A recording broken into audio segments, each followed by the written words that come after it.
Some of the action so far in this National League Championship Series.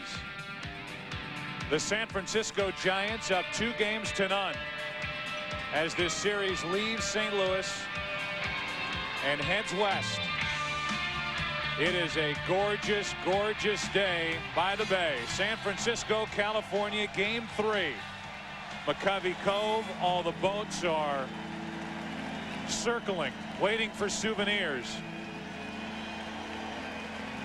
And because of the unique characteristics of Pac Bell Park, while these fans go nuts and get ready for their Giants to take the field, the umpires meeting is lasting a little longer than usual, going over some of the ground rules because of the dimensions, the odd configuration of this ballpark, which gives this place so much character. They have built a lot of new retro ballparks over the last 5 or 6 years. In my opinion, there is no place like Pac Bell Park.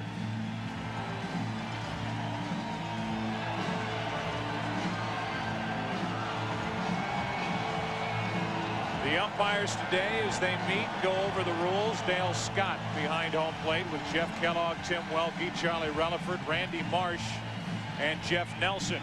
And now the Giants, up 2-0 take the field.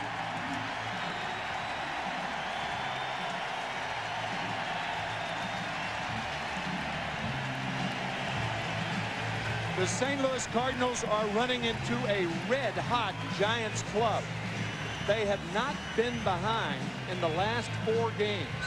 The only inning that they were tied, the first inning after Game 5 in the LDS. And that was a game started by Russ Ortiz. Russ Ortiz has kind of become the ace of this starting rotation for Dusty Baker. Here's the lineup, very different as they talked about during the pregame show with Kevin and Jeannie. Vigna, then Renteria batting second, Jim Edmonds hitting third. Albert Pujols cleans up with Drew in right. Tino Martinez, 1 hit in this postseason at first. Eli Marrero's in left field today. Mike Matheny does the catching, and Chuck Finley will make his 4th career postseason start. The same can be said for Russ Ortiz, who so far is 2-0. He did that against the Braves in the division series. Pitching very, very well. Barrel-chested, big and strong. A strong lower body allows him to drop and drive.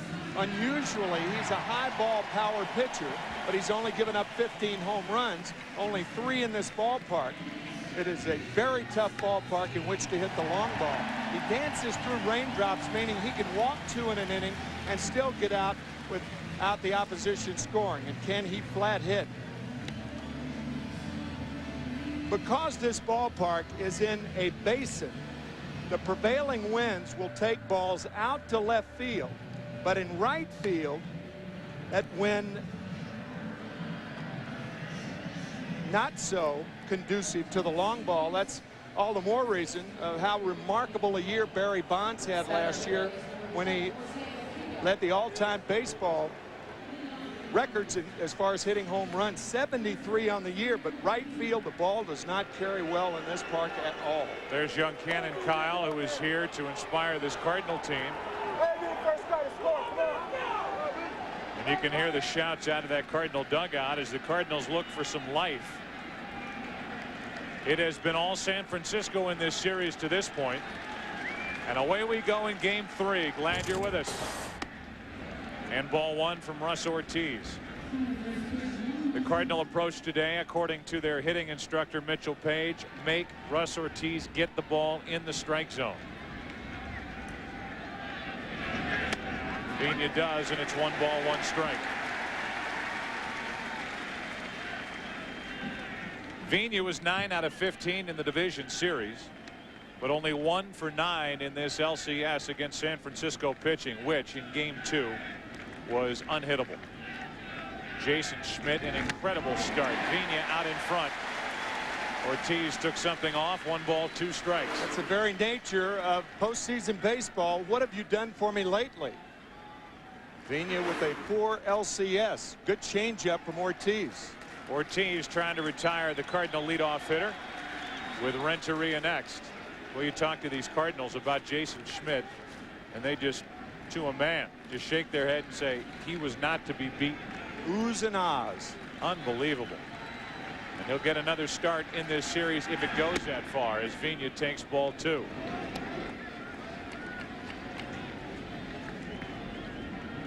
Two balls, 2 strikes.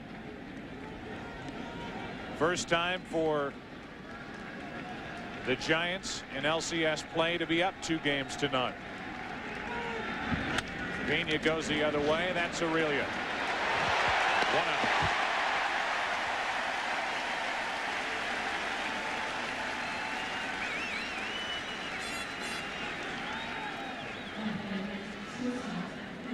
Edgar Renteria now.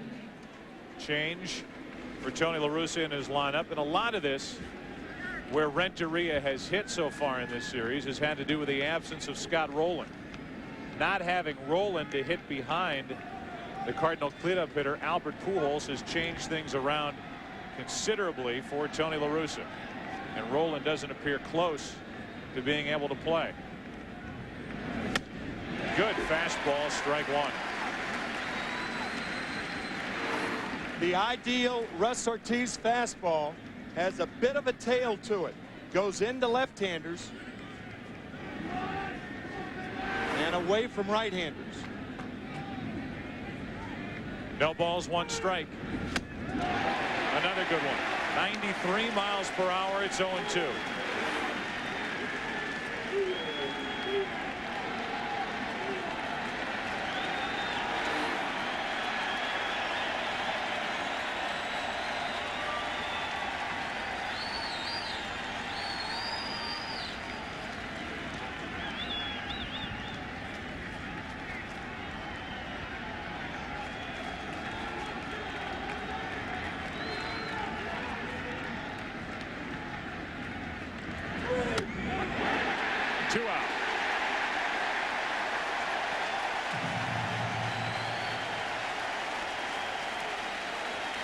Hitting is timing, and Russ Ortiz throws off a hitter's timing by curling the ball.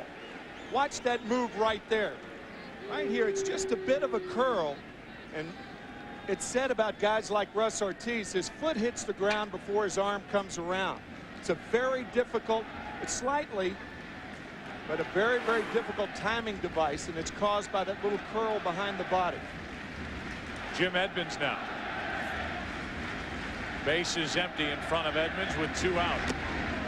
And ball 1. Russ Ortiz against the Cardinals in his career in 7 starts. 1-3 with a 5.16 ERA. But he was a young pitcher. He's got a lot of experience. And he has moved to the front of the rotation for Dave Righetti as pitching coach. And Dusty Baker. That's what he's done on his last 8 starts. 8-0 with a 2.3 ERA. All 3 hitters have taken a strike here in the first inning, and Ortiz has been able to find it early in the count. It's 1-1. There's Dave Righetti, the pitching coach. Ortiz coming off the Game 5 win in Atlanta to get the Giants into the NLCS. 2 balls and a strike on Edmonds.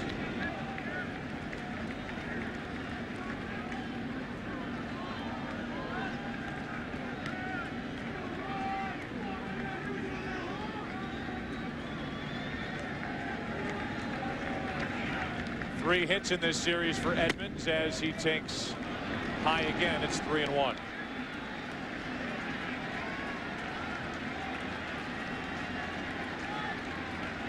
Dusty Baker only moving the furniture around a little bit in his lineup for this Game 3. Same players, little different order at the bottom, but he has stayed with the same group, and they have delivered for him. 3 balls and a strike. Edmonds 6 out of 10 lifetime against Ortiz, and he draws a 2-out first inning walk. Go back to the division series, Game 1 in Atlanta. A winner, and then in Game 5 we were there last Monday night. Not only good work from Russ Ortiz as a starter, but how about the bullpen help from Rodriguez, Worrell, and then Nen. In that Game 5, he retired the first 2 Braves and then walked 2. And then the Braves did not score against him, but that was our point in the scouting report, how he dances through raindrops, pitching in and out of trouble throughout his time as a starter. Saw that graphic. Carl Helmel, by the way, did not win any games in the division series that year. You should know that. No. Runner at first, 2 out. And Albert Pujols ready to jump on the first pitch, strike 1. The one thing that's always surprised and I think even amazed Tony La Russa is no matter where he has put the young Albert Pujols, whether it's been at first base, left field, third base, and he's at third base today. What he does defensively stops when he crosses the white line, and he does what he normally does with the bat in his hands. He does not carry it over. The Cardinals are asking a lot out of him to change positions and end up at third base, in essence filling in for Rolen to help get Cairo back on the bench and Marrero in the lineup out in left field. Last 3 series in LCS play have not been good for Tony La Russa. Check on Edmonds, and that was almost thrown away. Good athletic play by JT Snow at first.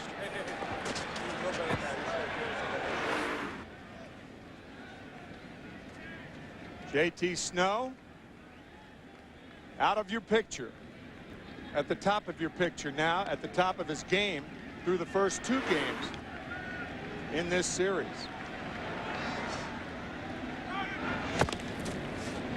Just a little better throw over this time, and Edmonds back easily. In case you're wondering, Edmonds stolen base is not a big part of his game anymore. He stole 4, was caught 3 times during the regular season. He will run, but he's not the threat he was early in his career.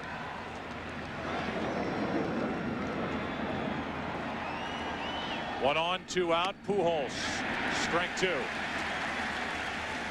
Good slider from Ortiz, a late breaking slider. A lot of ways to freeze a hitter. You can see Pujols frozen with that good slider right on the corner.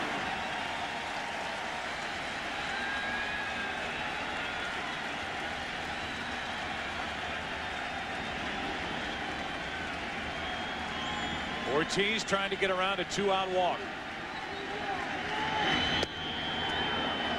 Just a little low, 2-2.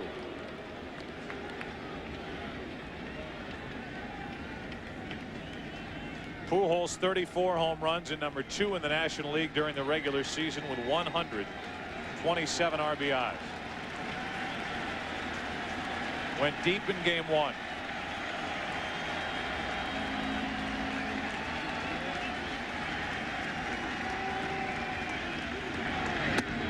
Full count, and Edmonds will get a head start at first.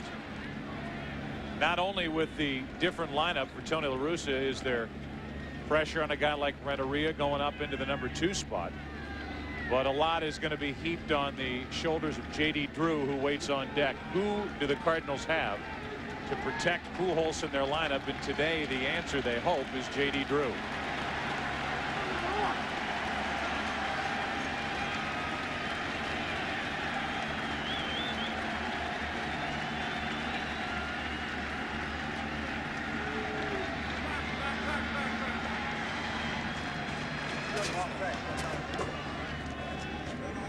I think that was Dave McKay, the first base coach, saying back, back, back, back, back. And he was talking about JT Snow, and he was talking to Jim Edmonds, and that caused Russ Ortiz to step off.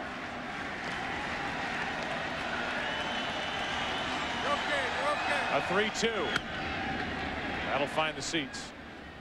You can hear Dave McKay also saying, "You're okay, you're okay," in relation to where JT Snow is and the kind of jump he's getting on a 3-2 pitch.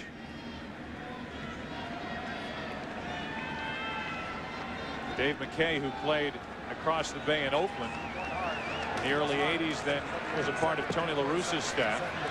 La Russa basically brought his entire staff with him to St. Louis when he came to the National League. Some have left, others have stayed, like McKay and Dave Duncan.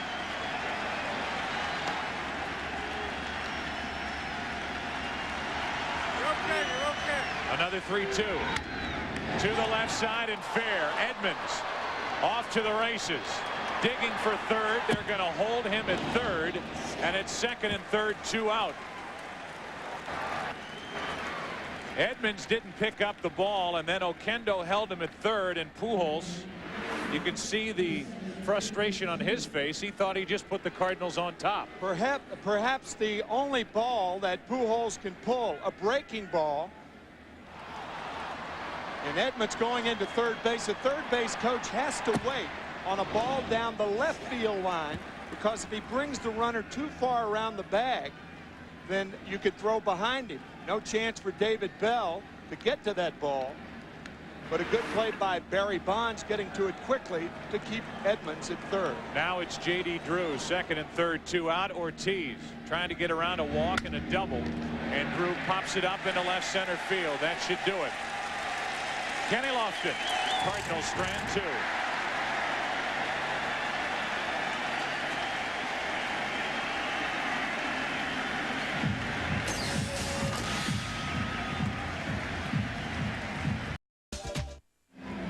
Chuck Finley is an interesting story. He is making his 4th career postseason start. 0-2 coming in. The lineup for Dusty Baker, same names: Kenny Lofton, Rich Aurelia, Jeff Kent.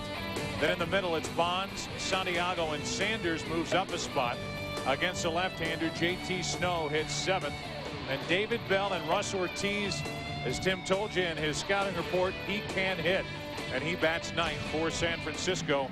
Here is the 39, about to be 40-year-old left-hander Chuck Finley. There used to be another Finley across the bay with whom Giant fans are familiar. No relation to Charles O. Finley, who owned the A's for about 15 years.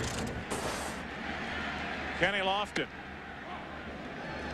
out of the way of ball 1 inside.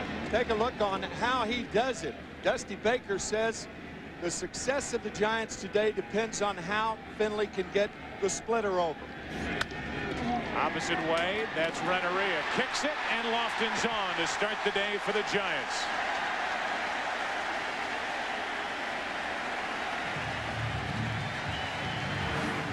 That ball going away from Renteria comes up and hits the heel of the glove, the hardest part of the glove.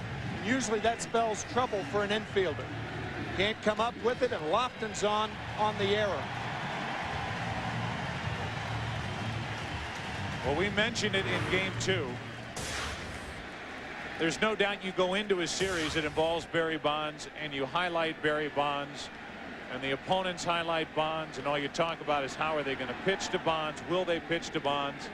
But it's been those around Barry Bonds that have put the Giants up 2-0, and Aurelia is right at the top of that list with his 2 home runs in game 2. 3 out of 7 in this series, 286 overall, and he's hit 4 home runs in this postseason. In the first game, Rich Aurelia sacrificed. That was the first inning of game 1. He does here. It's out in front of the plate, and they only play to first. Down to second is Lofton on the sacrifice, 2-3. That's usually a ball that Mike Mutheny will get out and throw to second base. But the speed of Lofton combined with Aurelia running right in front of him, perfectly normal that he do that. And Mutheny has to go to first base.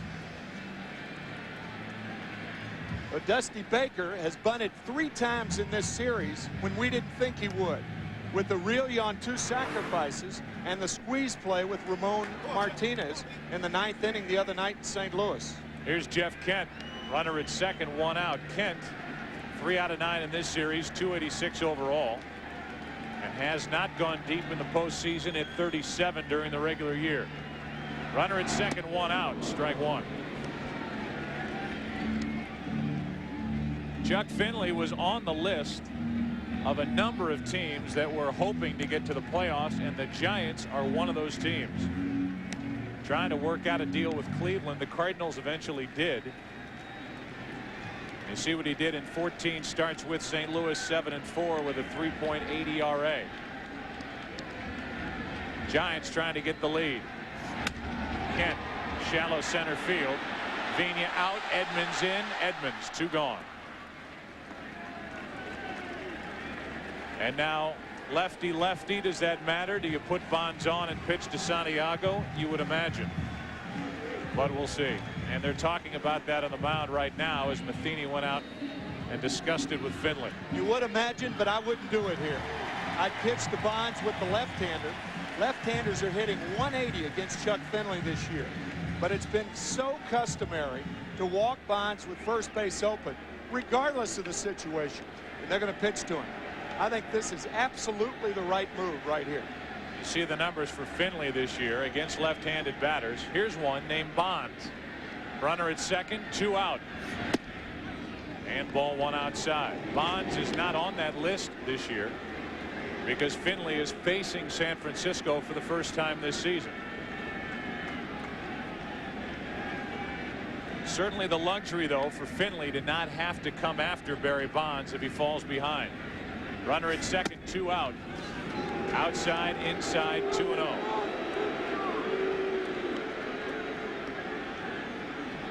Benito Santiago, who had 4 RBIs in game 1, may get a chance.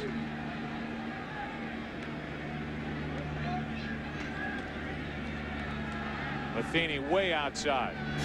And they're pitching around him now, if not earlier. It's 3-0. Now they'll probably walk him with the count 3 balls, no strikes. If not intentionally, then otherwise. Bonds with the eyes of a condor.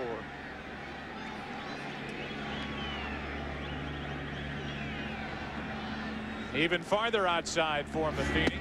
And that'll put 2 on with 2 out. An error opened the inning, then the bunt by Aurelia.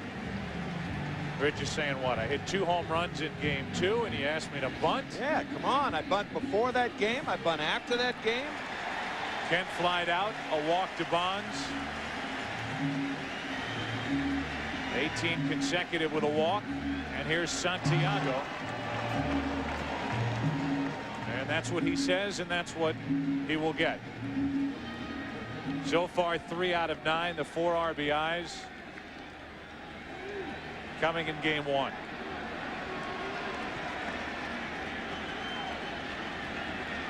The Cardinals stranded 2 in their first. The Giants have 2 on, 2 out. And a strike on the outside corner to Santiago.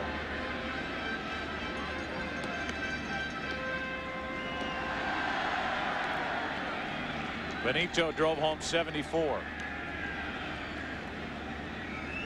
during the regular season. See how little the baseball looks in the hand of Chuck Finley. 6'6", 225. Broken bat in the hole. Renteria. Oh. Vina wasn't covering. Safe at first, and the bases are loaded. An error on Renteria and a huge mistake on Fernando Vina. What in the world was Vina thinking about? Playing Santiago straight up, no problem to get to second base. He tries to recover by throwing to first. Not in time. Vina has only 1 spot in that second base. And what could be lost in all that is a 37-year-old catcher, Benito Santiago, running hard the entire way and beating the relay throw in essence by Vina. Yeah. And that gives the Giants a bases loaded 2-out chance in the first inning for the hitless Reggie Sanders. It's a fielder's choice, no error on the play, and strike 1 on Sanders. If no physical error, clearly a mental error by Fernando Vina. Lofton, Bonds, and Santiago. Vina wasn't that far from the bag. He obviously took for granted the fact that Renteria would go to first base. Take nothing for granted. But he did, and it could cost the Cardinals. And really, when you think about it, why would you, with Renteria going to his right in the hole to field that ground ball? It's a much tougher throw, much longer throw, and simply going to second base. Bases loaded for the Giants. Reggie Sanders. 1 ball, 1 strike.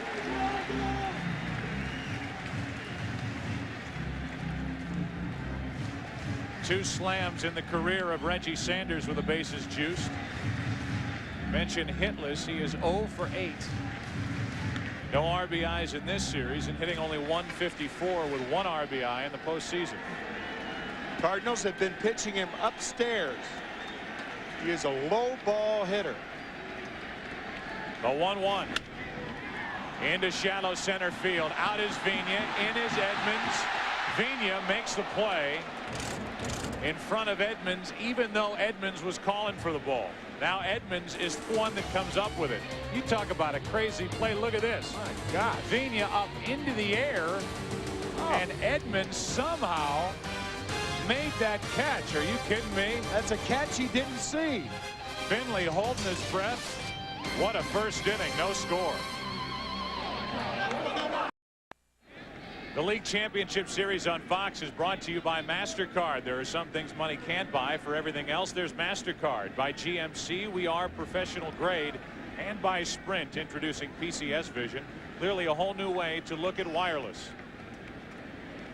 No matter how many replays you look at of that last play, which ended the first inning, it's just stunning that Jim Edmonds caught the baseball. And it only points out that Fernando Vigna, I think everybody would agree, was trying to do too much to make up for the mistake on the ball hit by Santiago and nearly turned it into a disaster by Snow. Tino Martinez, a line drive, and JT Snow up to get it. 1 out in the second.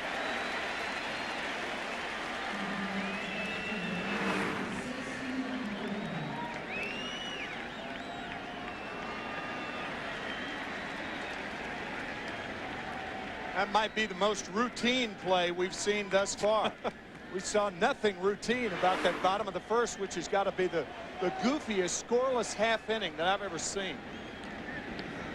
Now it's Eli Marrero getting the start. A starter in game 1 of this series. Ball 1. The Cardinals, in essence, made really 3 mistakes in the first inning, but got out of it without giving up any runs.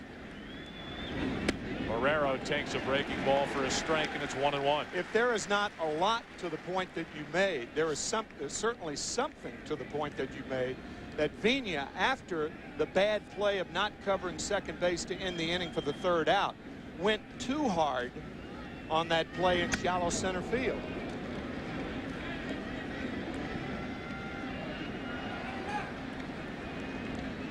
Inexcusably not covering second base, and then inexcusably but more understandably going too far into center field, trying to make up for that first bonehead play, and there's no getting around it.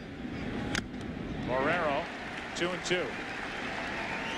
Eli Marrero, the former catcher, now doesn't really enjoy catching as much as he once did, playing the outfield, concentrating on that, and he'll have his hands full in a tough left field here at Pac Bell Park.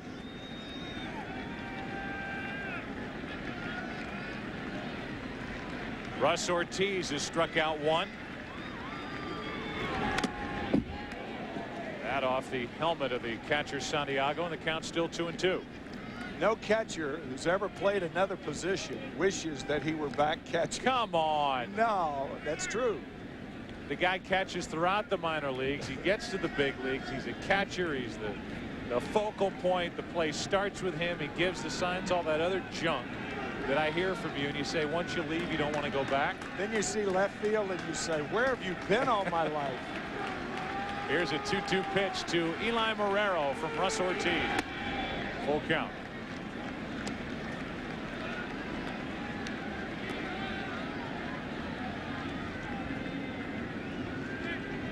Piazza won't go. He doesn't want to leave. Yeah, but he's never been to another position. So you're saying maybe if he tried it, right, he'd like it. That's right. A 3-2 pitch. Marrero pops it up, back and out of play. Mikey needs to try it. You'll like it.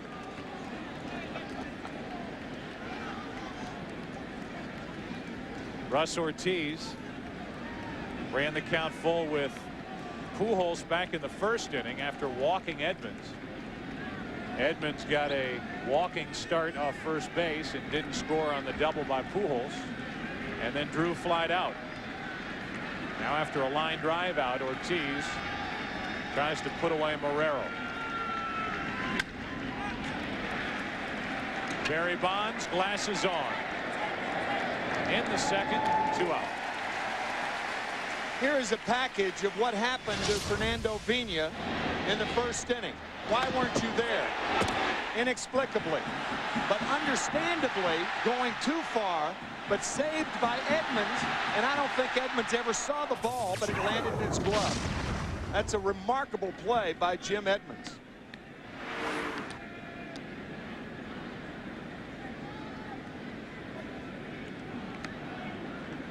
By default, the Cardinals get out without a run being scored by the Giants.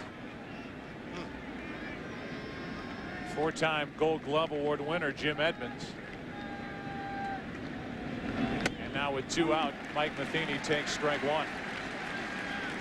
No matter how many times you watch that replay from the view from behind home plate, you just can't see the ball end up in the glove of Jim Edmonds. No. And I know Jim Edmonds didn't see the ball end up in the glove of Jim Edmonds. That's into right center field, slicing to Sanders, and the Cardinals go in order in the second. Another look at that play out in center. Might turn into a big play before the end of the day. Edmonds made it. Because of that, still no score.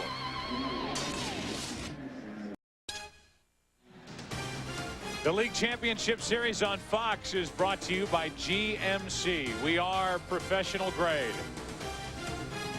Been a few professionals and ended up living there. What a beautiful shot. My goodness. From that angle. Yeah. The reverse of that angle is no good. No. If you're stuck. Here's JT Snow, first up, bottom 3 in the order for the Giants. Snow, Bell, and Ortiz. And JT, that hurt. Off his front leg or foot. Snow, as you talked about in our opening, has been another one of the support players around Barry Bonds that has really chipped in and played a terrific series. You expected defensively, but he's 3 out of 8 in this set and .333 overall in the postseason. Gene Klein's the hitting instructor of the Giants, said that before the League Division Series, JT Snow looked at every at-bat of the season on videotape, every one, to try to figure out something. It's worked. 1 ball, 1 strike. There are the numbers for JT in the month of October. Finley with a count of 1-1. Catches the inside part, 1-2. Cardinal outfield is about straight away. I think with JT Snow, you can shade him around toward left field. He has good power, and against a left-handed, hard-throwing pitcher like Finley, he's more inclined to hit the ball to left field. Down and in, 2 balls, 2 strikes.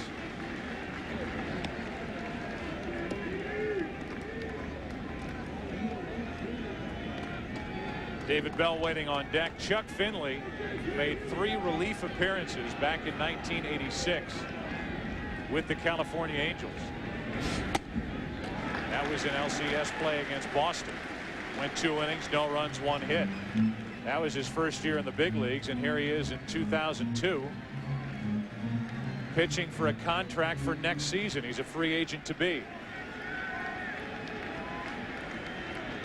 On 3-2, Snow fights it off. Cardinals have some question marks as to what they're going to do with their pitching staff. Behind Matt Morris, not only is Chuck Finley a free agent, but Woody Williams is as well. But those are decisions they hope won't be made until the month of November rolls in. That's out of play as well. History on the side of the Giants. To repeat, no team has ever won the first 2 games on the road in LCS history, gone on to lose the series. You look at that bottom note. Since 1987, only the Yankees has fouled. Have been a team, and it happened in World Series play, to drop the first 2 games at home and then go on and win the series. They went to Atlanta, swept 3 there, and came home and won Game 6 to start this run that Joe Torre and the Yankees have been on.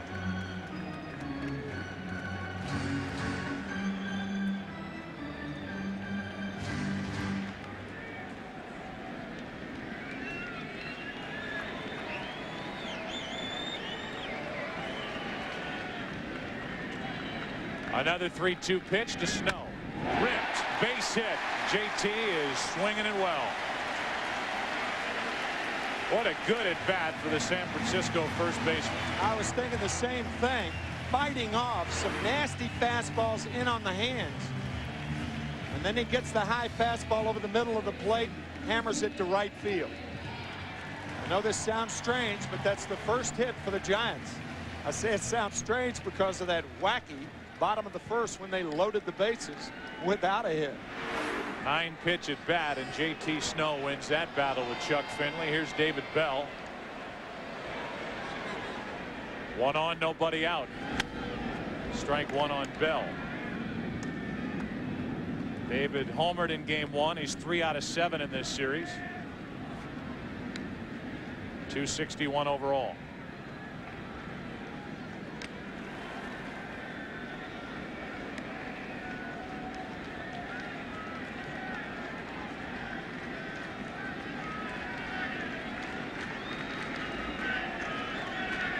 Chuck Finley, the most important start in his long career. Missing outside, a ball and a strike. 470 starts in Chuck Finley's career. 200 victories. And he got to 200 at the end of the season last start.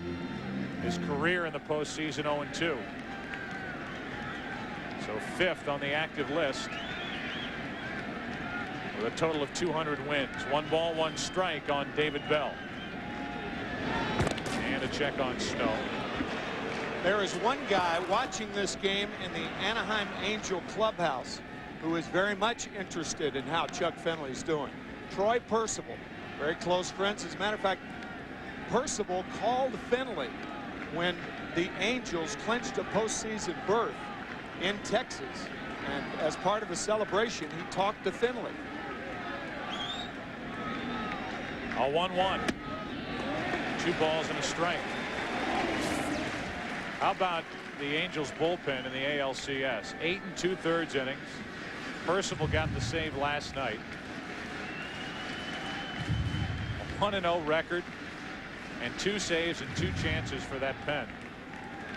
And what a good game between Minnesota and Anaheim yesterday. Surely was. 2-1 Angels on the home run by Gloss. A 2-1 to Bell. Too far outside. 3-1, and the Giants trying to start some trouble with the bottom of their lineup. A lot of managers in baseball would send the runner 3-1 count. But in my view, it's an offensive count. David Bell's going to try to choose an inside fastball and hammer it. And you don't need that confusion of having the runner run, because right-handed hitters in particular see that. 3-2, yes. 3-1, no. Not running as Bell hammers one, but foul down the left field line.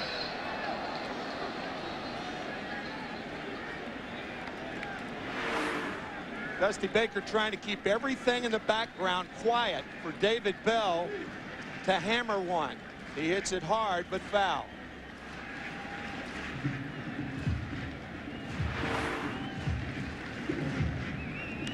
So it's a full count. Now we will see JT Snow, and if he takes off at first. Not running as Bell gets a base hit to right. Back-to-back singles, 2 on, nobody out for the Giants. By not sending the runner, the chance of a double play is greater. But if Bell makes an out, either a strikeout or a fly out, then Snow's at first base, and then you bunt him over. As it stands, Bell, on a good piece of hitting, leaves it up to Ortiz, who you might think he's a pitcher, bunting situation. They have swung a lot this year, the Giants that is, with their pitchers hitting.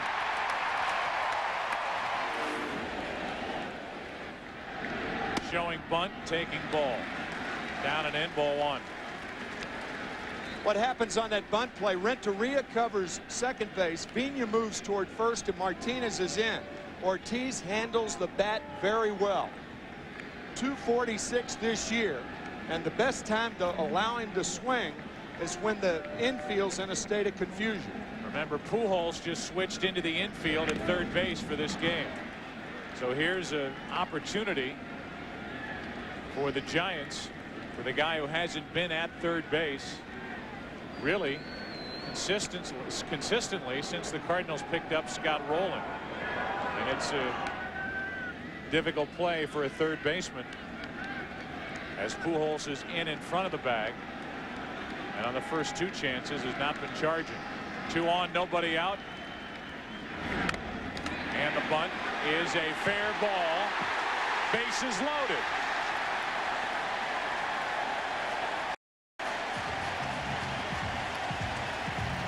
This has been a nightmare 2 innings for the Cardinals.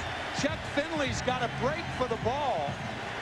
As it stands, a right-handed throwing Tino Martinez has to come all the way across, hesitates because he's wondering where's Finley. Another fielder's choice, but the Cardinals could have 3 errors or 4 errors in this game already easily. Finley doesn't move. Martinez has to, too much to do, loses the handle. Watch Finley. He's a left-handed thrower. He doesn't move. Martinez has to. This has been a horrible game for the Cardinals thus far. They scored a base hit for Ortiz.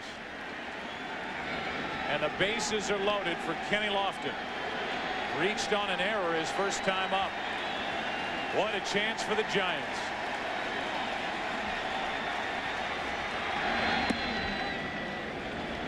That had Lofton bailing, and it's strike one.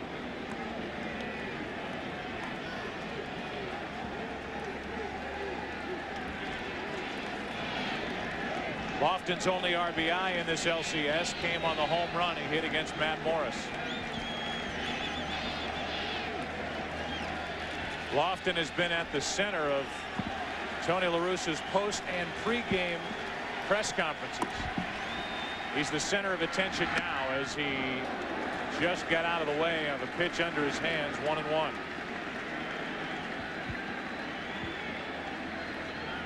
Talked to Tony La Russa before the game about Kenny Lofton. He said the thing about Kenny Lofton is he's playing a great series.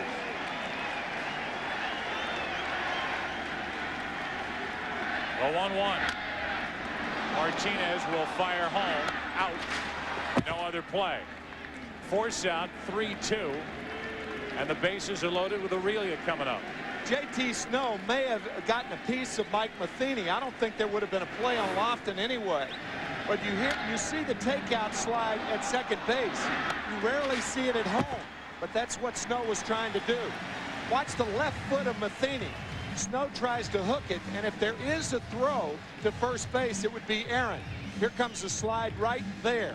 He did get a piece of it.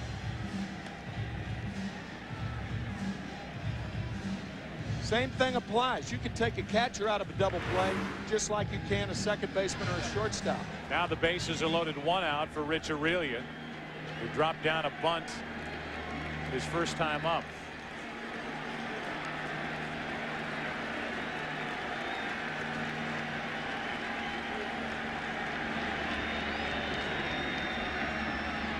RBI chance, Aurelia, and a strike on the outside part of the plate.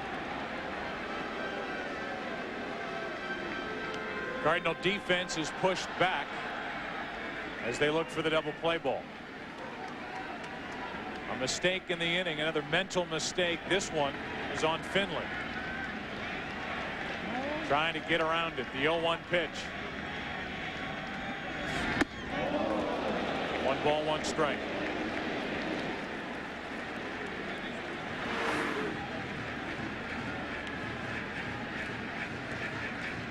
Finley throwing hard. Those 2 at-bats by J.T. Snow and David Bell, both 3-2 base hits with a 3-2 count, particularly J.T. Snow. Fouled off 3, base hit against a tough left-hander. A 1-1 to Aurelia. 2 balls and a strike. And what did you say entering game 1? The edge went to the Giants because of the production and the hits and the depth of this lineup, predominantly at the number 7-8 spots compared to the Cardinal lineup. So much more balance throughout the Giants lineup than the Cardinals. Finley behind in the count, 2 balls and a strike. Dangerous count for Finley right here. Aurelia pops it into left center field. That's going to put the Giants on top. Tagging and scoring is Bell. 1-0 San Francisco on a sac fly by Rich Aurelia.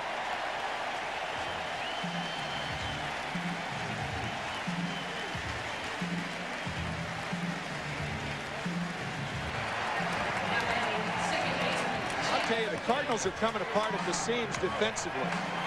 It's as though they don't have a clue about how to play defense, and they are very fortunate this is only a 1-0 ball game.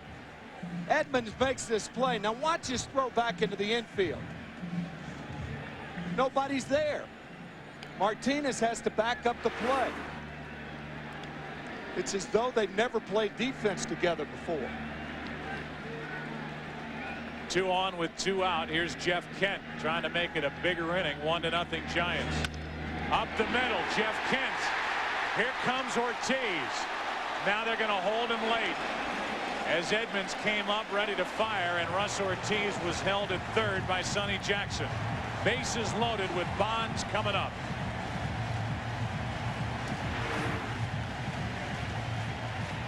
Only reason Kent does not have an RBI on this hit, Ortiz is not a fast runner. Good job by Edmonds, charging and throwing in a hurry.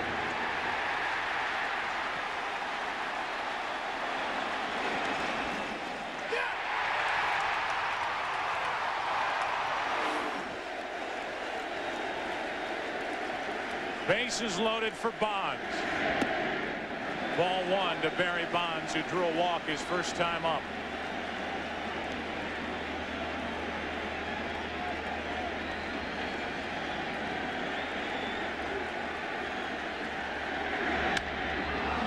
Popped up shallow right. J.D. Drew coming in. Fernando Vina going out. The two come together, and Drew ends up with a catch. And how this game is only 1-0 San Francisco, with the way the St. Louis Cardinals have played the first 2 innings, it's hard to imagine. One mistake after another defensively for the Cardinals. They get away with another, and the Giants get only 1.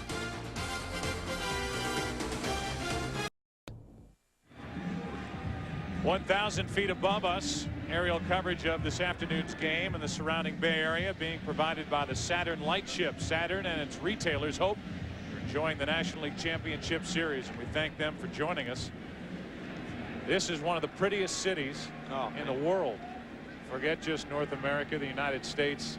Go bigger than that. The world. Got it. A gorgeous place, and this little jewel sitting right down here in the bay is Pac Bell Park, as Finley tries to hammer at the first pitch and fouls it. Strike 1. Buy me some peanuts and crack a bat.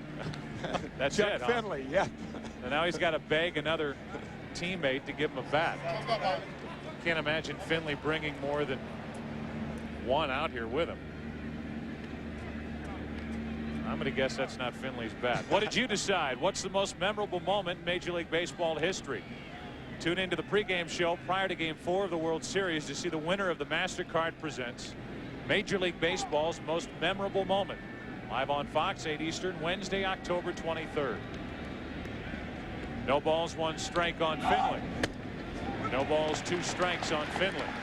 When you're 39 years old and you pitched in the National League, where they use the pitcher as the hitter, for only 2 months, you don't have a bat order. No. You may have some bats, but they're for you to sign for friends in the offseason. Finley's going to run and make it down to first base on strike 3. kind of game is this, Tim? I don't know. I mean, what's happening? I don't know. The Giants just came off a half inning where they get a run on 4 hits. The Cardinals have made one mistake after another. And now on a check swing on a pitch in the dirt, Finley ends up at first. Strikeout and a wild pitch. That ball got outside the arms of Santiago. What a catcher tries to do on balls in the dirt is to keep it within the arms. When it gets outside the arms, it's a chance for that ball to carry him off, and that's what happened there. A strikeout and on first base because of the wild pitch. So now the Cardinals have an opportunity. First time they've put their leadoff man on, and of course it comes on a strikeout. Vina grounded out his first time up. And Santiago takes one in the dirt. Ball 1. When you don't keep balls in the dirt between the arms, then it has a chance to carry them away. And so instead of in here, the ball ends up hitting out there, and that's why it got away from Santiago.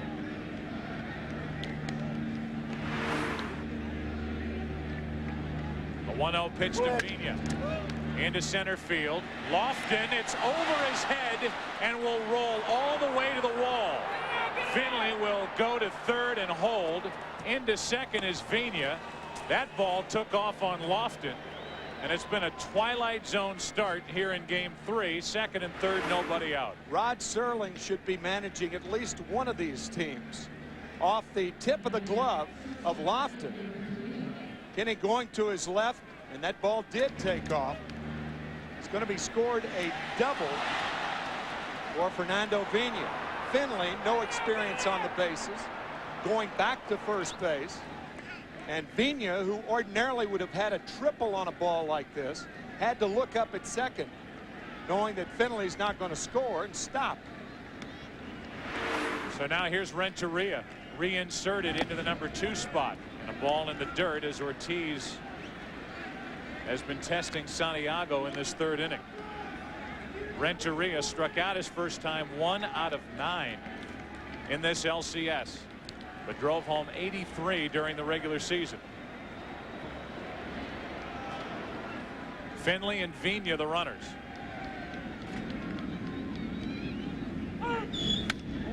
That's into right field and will send Sanders back. Finley will tag and score. Vina will tag and advance. It's a 1-1 game, and the go-ahead run is 90 feet away with 1 out. Sac fly, Edgar Renteria. 2 for the price of 1. He does 2 things. He plates the runner and moves Vina to third base. Not a bad pitch by Ortiz. Good hitting by Renteria, hitting it deep enough not only to score Finley, but to get Vina to third. Finley walks home to tie the game, and Vina moving easily to third. So now Jim Edmonds digs his way in, and an opportunity for the Cardinals to take their first lead of this LCS. That's foul.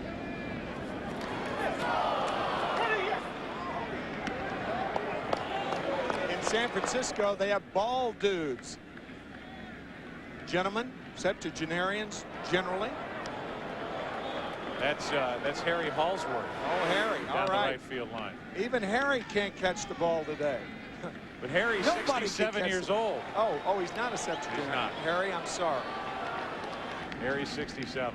Trying to add 3 years to Harry's life. You know what that means? Ball 1 on a pitch in the dirt. Well, someone in their 70s. Now that, he's 78. That's Len Herstein. 2 years from being an octogenarian. That's true. Yes.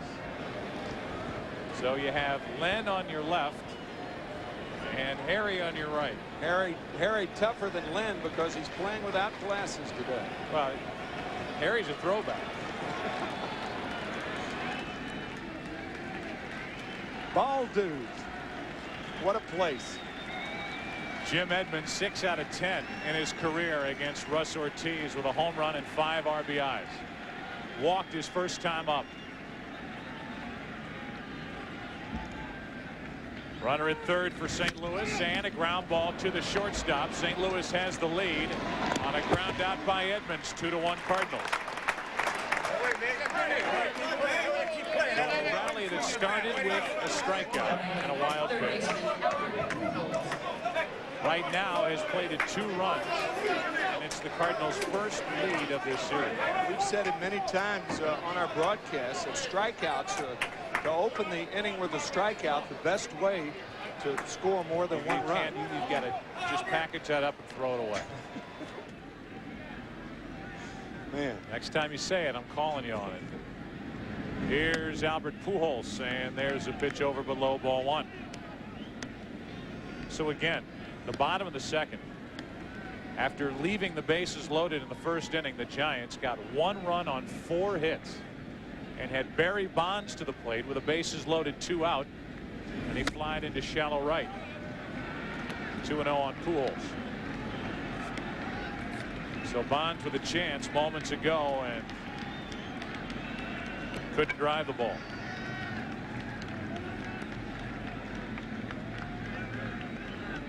The only hit in the inning was a ball that arguably could have been caught by Lofton. See the route that Lofton took to it. Easy to see that the ball deceived him and jumped, took off, and this was the result. A double for Vigna. 3-0 is the count on Albert Pujols. And that's a 2-out walk. Second walk handed out by Ortiz this afternoon. Here's J.D. Drew, who flied into shallow center with runners at second and third, 2 out back in the first. You saw Kenny Lofton with those glasses on. The glare in the outfield here is perhaps worse than any glare in the major leagues. Chicago Wrigley Field, I would say, is tough in right field. But the Sun Field in this ballpark is left field during the season. Of course, we're in the middle of October. I don't know whether it's as severe as it is during the summer. 1 on, 2 out, and Drew strike 1. But how about the weather in general? Better in October through about the middle of December. And it is in other months. Mark Twain's famous line, worst summer I ever spent, or worst winter I ever spent, was a summer in San Francisco. Runner at first, 2 out. J.D. Drew takes ball 1.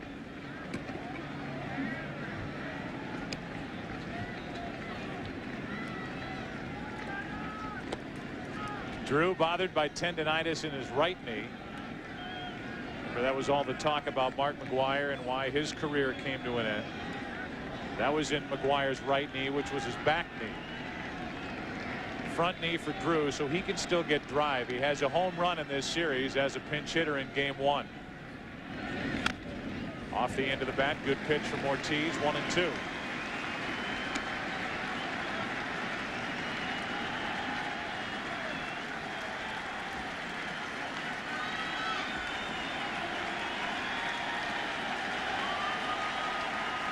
Crowd trying to climb back in it.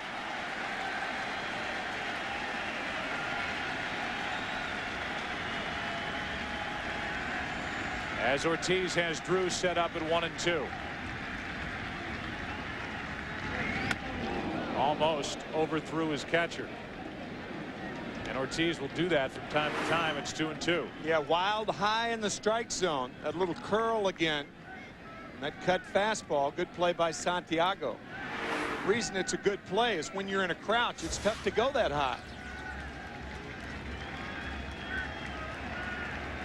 Game 4 ALCS, Twins and Angels next. Angels up 2-1.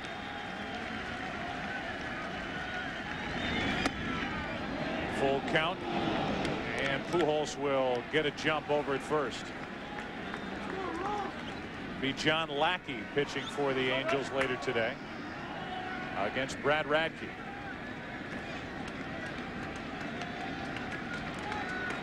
Today a matchup of Ortiz and Finley.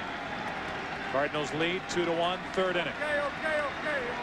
Runner goes, and Drew fouls another. The stats: division series against Oakland, Radke so good in that clincher, 2-0 with an ERA of 1.5. And the first career playoff start for John Lackey, who was 9-4 with a 3.66 ERA down the stretch for Anaheim. That's next. Right now, it's game 3 of this NLCS with the Giants up 2-0. Pujols goes. Ball 4, 2 on with 2 out. And Tino Martinez, who lined out his first time, but line out or not, it was 1 out of 19 in this postseason, has an RBI chance as Righetti will go out and talk to Ortiz. Joe, you mentioned Brad Radke pitching for the Twins later on this afternoon.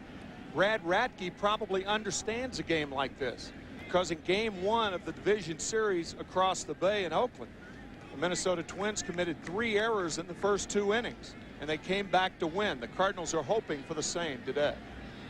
October's magical matchups continue tomorrow on Fox NFL Sunday, beginning with America's #1 pregame show. Then it's Terry Glenn returning to New England for the Packers. Take on Tom Brady. Good game. Or the Panthers and Cowboys, Falcons and Giants, or other regional action. All part of a full weekend of magical matchups.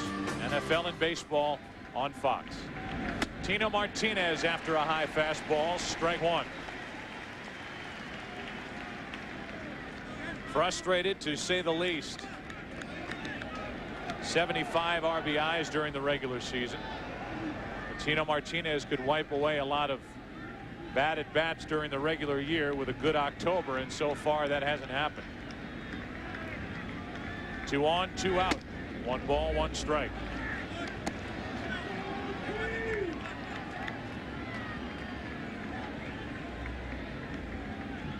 The only hit in the inning, the double by Vigna that went off the glove of Lofton in center. But back-to-back walks with 2 out by Ortiz. And now ball 2 to Tino Martinez.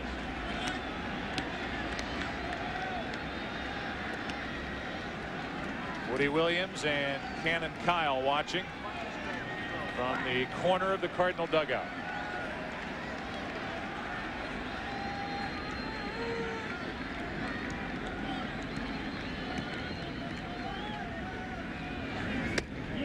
In for strike 2, 2-2.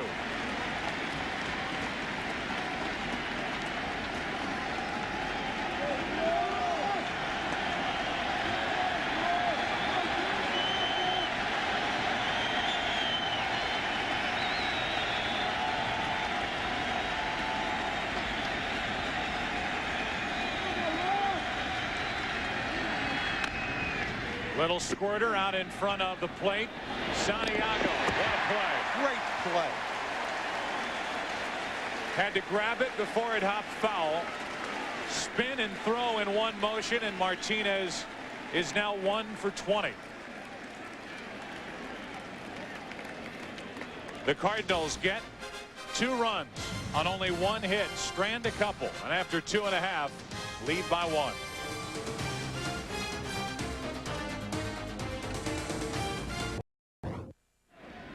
Beautiful day in San Francisco here at Pac Bell Park. It's 2-1. The Cardinals on top now, and Santiago tries to bunt and pops it foul into the seats for strike 1. You have to go back to what, game 3 of the division series, Tim, to find the last time the Giants were behind in a game. 38 consecutive innings when they didn't trail, and they trail here 2-1. How about that play by Santiago, though?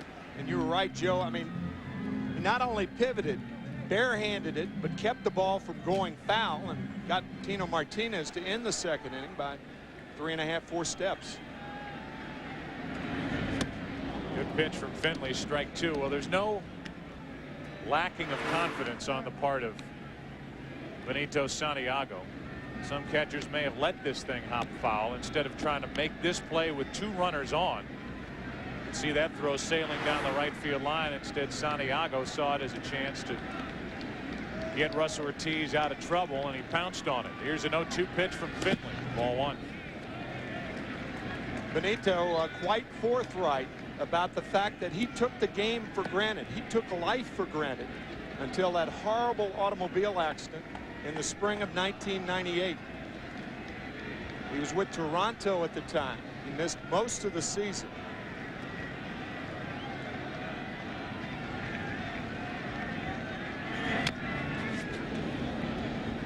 And since that time, he has appreciated the game more and his life more. It's a cliche to say it was a wake-up call, but it was just that. Benito Santiago said it was a wake-up call. Got him straightened up, and now at the age of 37, we've seen him throw out Kerry Robinson from his knees, trying to steal second in this series, in that play to end the top of the third as Santiago takes strike 3, fooled on that pitch, and the first strikeout for Chuck Finley today. Chuck really mixed in his curveball right there, and he gets really on top of it. That's as fine a curveball as Chuck Finley could throw. That's a downer right there. Nasty. We were in talking to Tony La Russa before the game about that breaking ball and what a difference it makes that Finley is throwing it now compared to just fastball split-fingered pitch. La Russa said it doesn't allow the opposition to eliminate one pitch and look for something to crush. Yeah, it gives them a different look, and that's what pitchers are always looking for, an opportunity to give a hitter another look. Here's Sanders, who's 0 for 9 in this series. And Renteria. Sanders 0 for 10. And with 2 out, nobody on, JT Snow will be the hitter. Renteria in front of that ball, but it was a great Tony Kubek. Tony was the first guy that I heard talk about Hispanic infielders, guys from Latin America, who fielded the ball off to the side, tried to backhand everything. And the reason for that, the infields in the Dominican Republic, in Puerto Rico, in Venezuela, in Colombia, where Renteria is from, they're so rocky and hard, you don't dare get in front of a ball down there. You have to field the balls off to the side. Fastball is poured into JT Snow. Snow didn't like the call, so that's his mild protest getting out. Strike 1. Combine a rocky infield with the equipment that players have and young kids have in the Latin American countries, and I know you've done a lot of research on it, and then it really will help you understand why guys didn't get in front of the ball. Yeah, I mean, Renteria, for example, used to take bags of empty cement when the construction workers used to pour the cement out. He and his cohorts would take the bags and then fashion the bags in the form of a glove. There was no store-bought glove. The children in the Dominican Republic, certainly not a glove that big, the children in the Dominican Republic use milk cartons to fashion gloves with. Milk cartons.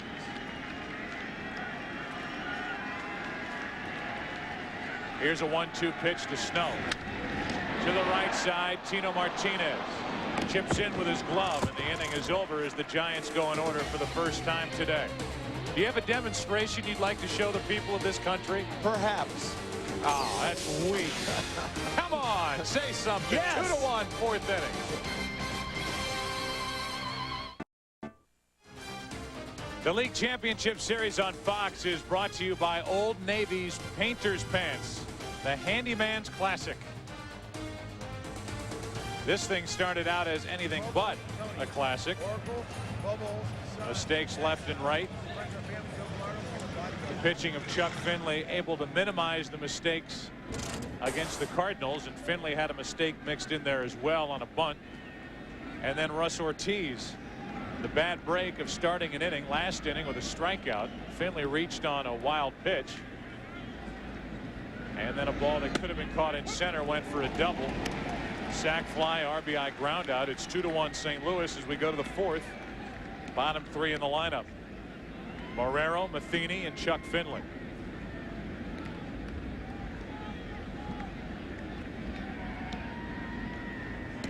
Cardinals have been out hit 4-2.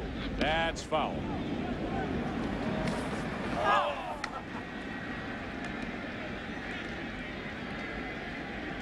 We talked about Edgar Renteria, and using cement bags fashioned to fashion a fielder's glove, and those children in the Dominican Republic using milk cartons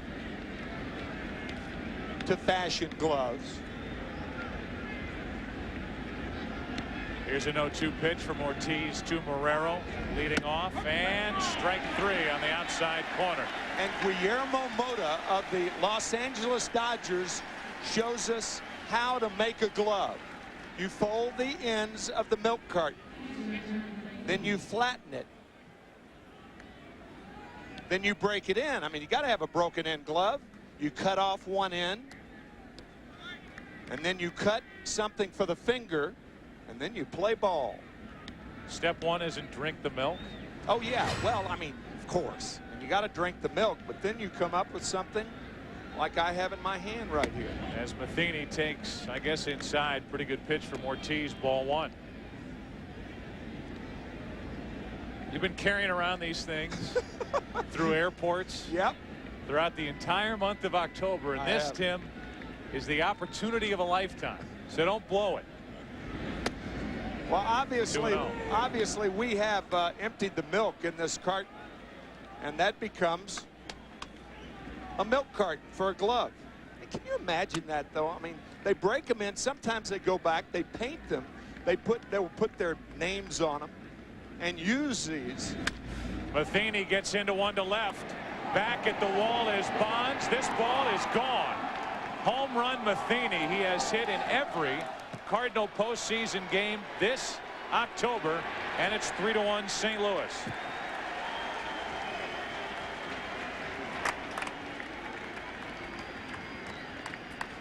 Mike Matheny hasn't homered since early in the season, and here on Saturday, October 12th, it's a Game 3 NLCS home run. It looked like a hanging curveball from Ortiz. No glove is going to catch that ball. The curveball, or maybe a slider. It looked like a curveball, but it was something gripped tighter than is normally gripped. Finley gets a pretty good rip at that pitch. Lofton back on the run. What a catch. What a catch by Kenny Lofton, recovering to drag that in, as Finley surprised everyone with how far that ball went. Talked about it before. The ball carries to center on around to the left field line, but a spectacular play by Kenny Lofton, fighting the sun and the wind to make the play. Nicely done.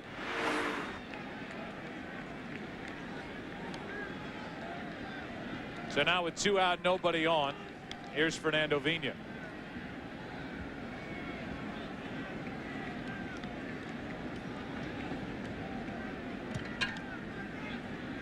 A double in his last at bat, shows bunt, and he pulled away from strike 1.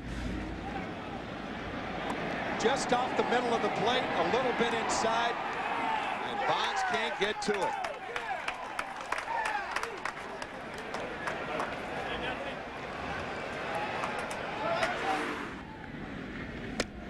You look at Mike Matheny, who was a dear friend of Darryl Kyle, and you saw Cannon Kyle in the foreground of that last shot. When Mike Matheny was in Chicago and got the news that Darryl Kyle had passed away, Mike took the Rolex watch that Darryl Kyle had given him when he was a 20-game winner the year before and pulled the stem out of the Rolex watch to mark the time when it hit him that his dear friend Darryl Kyle had passed away. Oh boy. And now there's Mike Matheny hitting his first home run since April 26th to put the Cardinals on top by 2 here in the 4th inning of Game 3. Received by Cannon Kyle down in the Cardinal dugout. Mike Matheny did not want to ever wear that watch again and wanted to mark that time in his life when his good friend was no longer with him.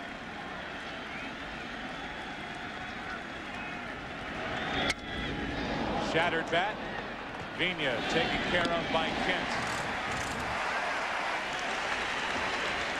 Mike Matheny goes deep. He'll go back to work behind the plate. And a handshake for Cannon Kyle. Cardinals down 2-0, lead game 3 by 2.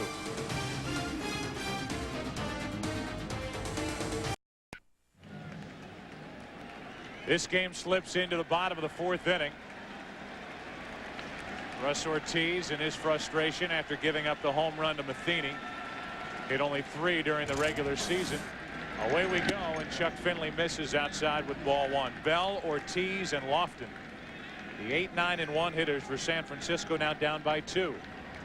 One thing you learn as a major league player, if you're going to pound something, pound it with the other hand. If you're a right-handed pitcher, use your left hand to get mad with.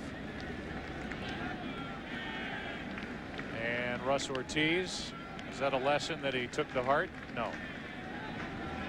Pitching hand and arm and all, slamming his glove down on the bench. 2 balls and a strike as Finley falls behind Bell, who has a single and has scored the only run of the day for San Francisco.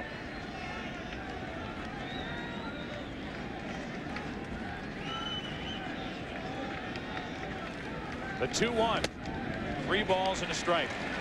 And the Giants would love to get Bell on and allow Ortiz the luxury, if they choose to do it, of bunting Bell down to second base.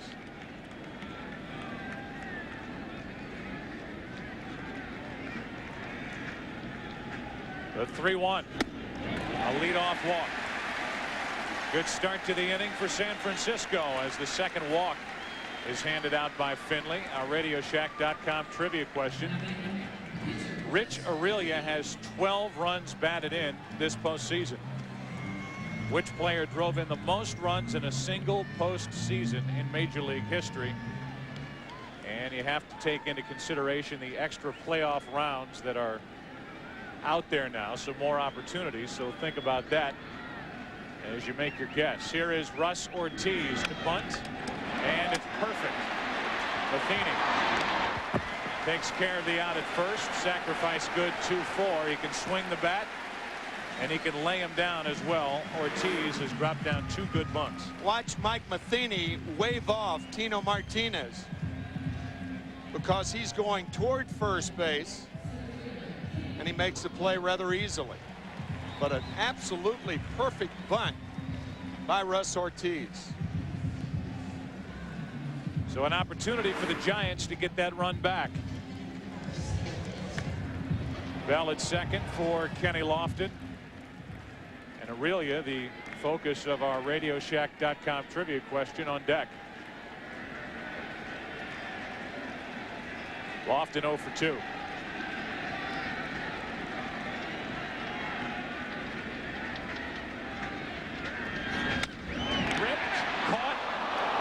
Double play. Bad break for the Giants on a screaming line drive caught by Tino Martinez, and Bell doubled off second. Can't hit the ball any harder than that, but the double play sends this game to the 5th. 3-1 St. Louis. Back after this from your local Fox station.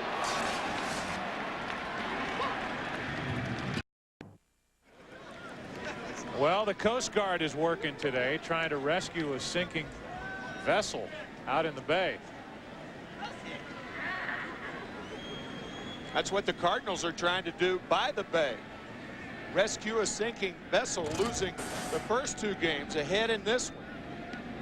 Might be a little extreme. It may be a little extreme, yeah. But you know, what the heck. Ball 1 low and away. Trying to segue in, yeah, as we announcers do. Oh, yes, trying to segue, yeah. Somebody on our crew suggested that boat was named St. Louis Rams. I don't know who would have said that.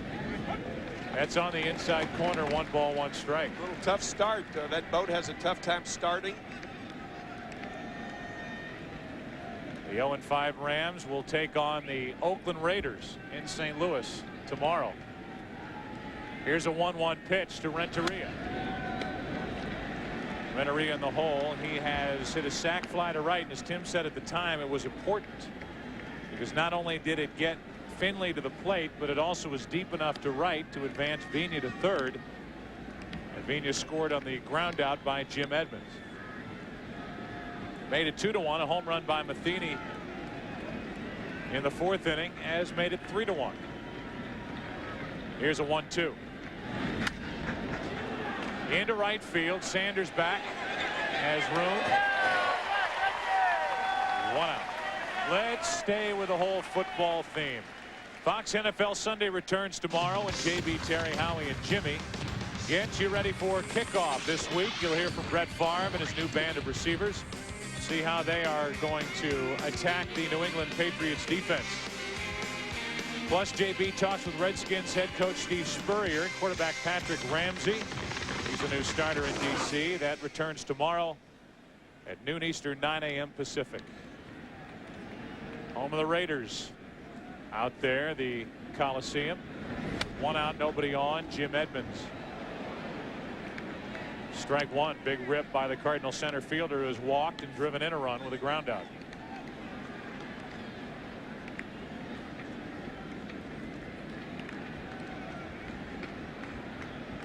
Heart of the order for Russ Ortiz, and he took care of Renteria to start it.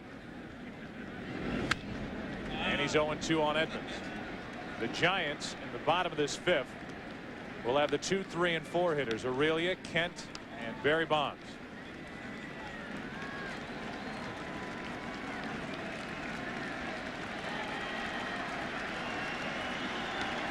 Crowd looking for the 4th strikeout from Ortiz. He's walked 3.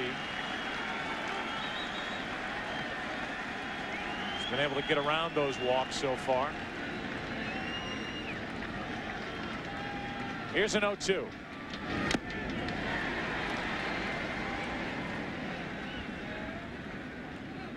Edmonds, who is a California native, played with the Angels, and looking ahead, hoping that his Cardinals can get past San Francisco, and then he can visit Southern California with his Cardinal team. The Angels were in St. Louis this season during interleague play.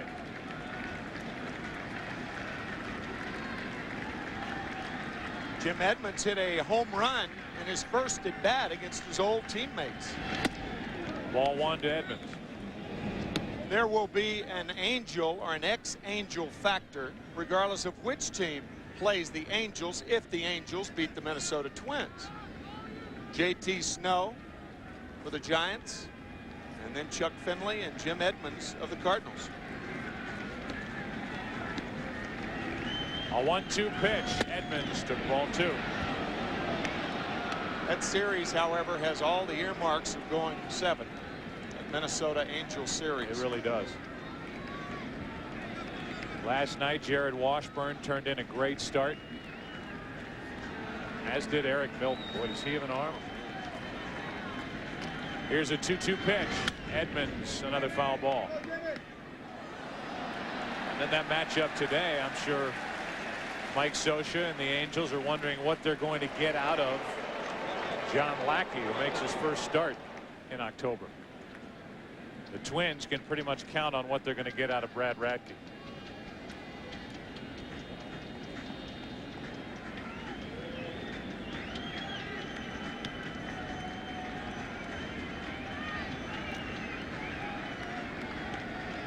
With 1 out, it was 0-2. Now a 2-2 pitch to Edmonds is ripped down the right field line, hooking, foul. Almost a splashdown.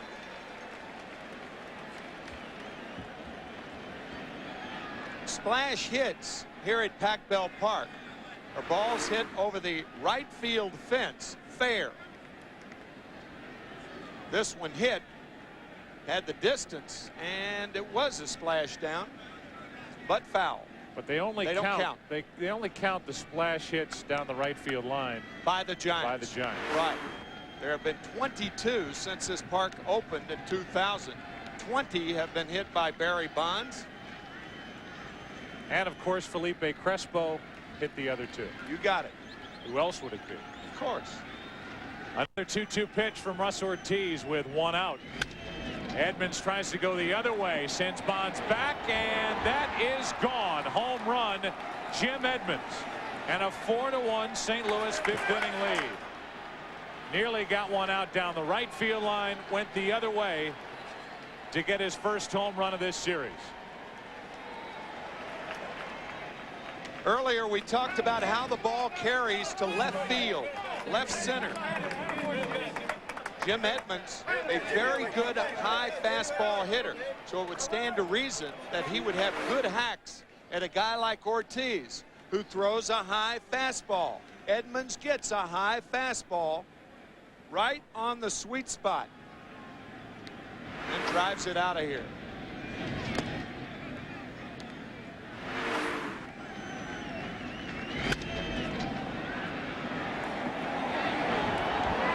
Just did carry over the wall, and now Dave Rigetti. After that reaction from the Cardinal dugout and that from the Giants dugout, that range of emotion, Dave Rigetti is going to go out and talk as action starts for the Giants out in their bullpen. It's a 3-run St. Louis lead in the 5th. Our RadioShack.com trivia question: which player the most RBIs in a single postseason? Huh? Anyone? Huh?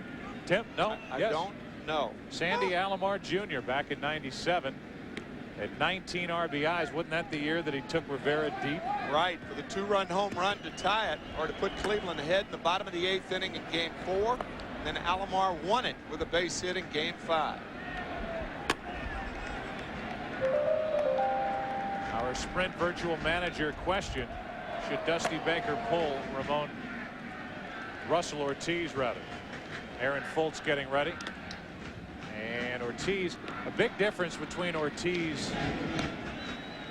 in this game compared to what we saw, and you and I did the game 5 in the division series. He's been able to get to 2 strikes, but trying to make that good out pitch just hasn't been close enough for the Cardinals to even offer at him. It's interesting. He hasn't fallen behind that many Cardinal batters. 3-3-2 counts, but it has been finishing off the Cardinals that has been his problem. Fell behind Pujols 2-0. Now it's 2-1. So Foltz gets loose, and Ortiz tries to navigate through the 5th. 2-2. That Sprint virtual manager question. We'll have that answer for you in a moment as Kerry Robinson is helping out Cannon Kyle. Cannon Kyle's done his part thus far. Trying to get Cannon to adhere to Major League Baseball rules. Down in the dugout as the count goes full. You can log on for these questions using foxsports.com or using PCS Vision from Sprint, and the answer is yes. And it may happen right away if Ortiz can't get Albert Pujols with the lefty Drew on deck. That will find the seats. Tino Martinez after Drew. How funny was it? Might have been a time to really laugh when a manager was booed, because there was such sentiment in this stadium for Cannon Kyle, a very sophisticated crowd here at Pac Bell. They knew, and they stood for a couple of minutes when Cannon was introduced. Immediately after him, Tony La Russa was introduced and boos, and I think even Tony laughed about it. Here's a 3-2 pitch. Pujols pops it up. Shallow right center, and Reggie Sanders wants it and has it. 2 out.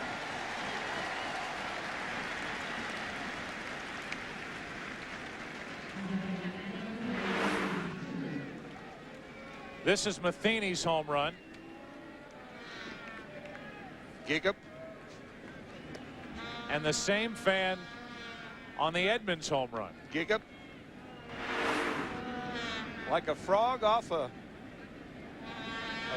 lily pad. He needs a milk carton. That's what he needs.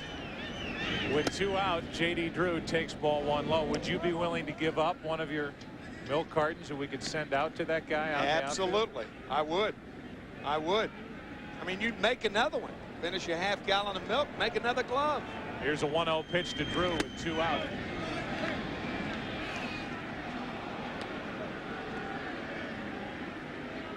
It's easy. If you can't bring your glove, bring a half gallon of milk to a game.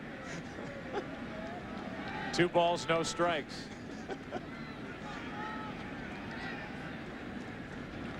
With 2 out, J.D. Drew takes ball 3.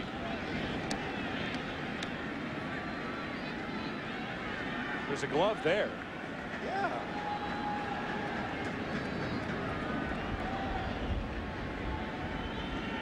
Guy's stunned behind him. How could you not catch those two? I think he's got headphones on. Listening to the Grateful Dead. There's a game going on. Hello. Roll away with you. Roll away with you.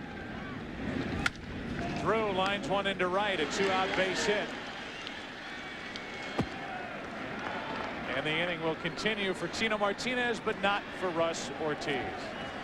Dusty Baker will make the switch, and Ortiz, who's a big reason why the Giants are in the NLCS,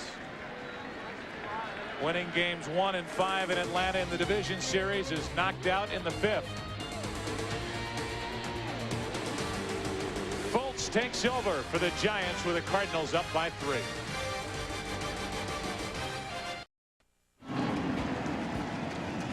Fultz takes over for San Francisco.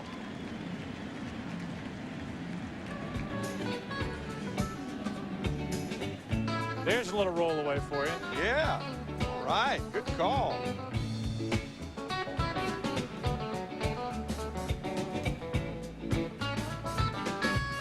You can't come to San Francisco and not think of the dead. Or John Lee Hooker. No, yeah, absolutely. That's what Dusty Baker likes to listen to before games. Boz Skaggs.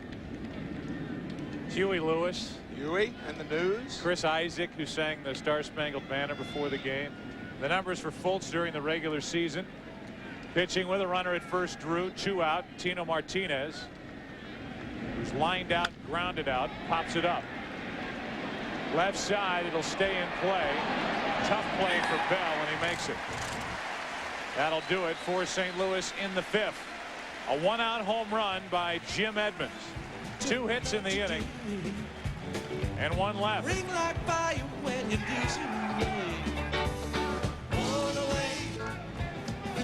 4-1. The League Championship Series on Fox is brought to you by Chevy Trucks, the most dependable, longest-lasting trucks on the road. By WebMD, the place America comes for healthcare answers. And by MasterCard. There are some things money can't buy. For everything else, there's MasterCard. Gorgeous day weather-wise in San Francisco, and up above, coverage from on high is provided by the Saturn Light Ship. Keep your eye on the sky when the Light Ship visits a major sporting event near you. Wow. Here's Aurelia, and Chuck Finley misses up and away with ball 1. Good time for the Giants to get something going with Aurelia, Kent, and Bonds. If anybody gets on Santiago before a crowd of 42,177.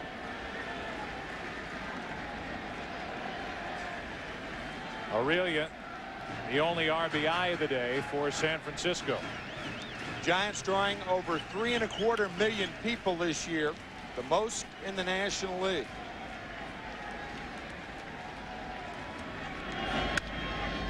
That's right side and out of play, and doing that, Tim, with a relatively speaking smaller ballpark, 42,000. They get a lot of standing room only fans that walk that concourse area out beyond the right field wall. But this is the prettiest stadium, I think, in the big leagues. And I said to a couple of the players, they don't even understand how pretty this ballpark is because they never get off the floor of this place. Yeah, you can't look at it from our view. McCovey Cove. Spectacular. The 1-1 pitch. Aurelia fights it off, fouls it off, strike 2. This ballpark also made economic sense. Privately funded. In this day and age, privately funded ballpark sitting on only 12.5 acres. Only Fenway Park, Wrigley Field, comparable space, but just 12.5 acres. Think of the new ballparks, that's not a lot. A 1-2 pitch. Aurelia laid off 2-2. Economically feasible because real estate is very high in San Francisco, as most know. This whole area being refurbished, renovated. It is spectacular. Aurelia first up, trying to get on in front of Kent. 2-2 pitch. Full count. On top of that, there's an air show going on. So we will see some of that as we go along here in the late afternoon in San Francisco. Blue Angels are here. Aurelia looking for a strike. Takes a walk.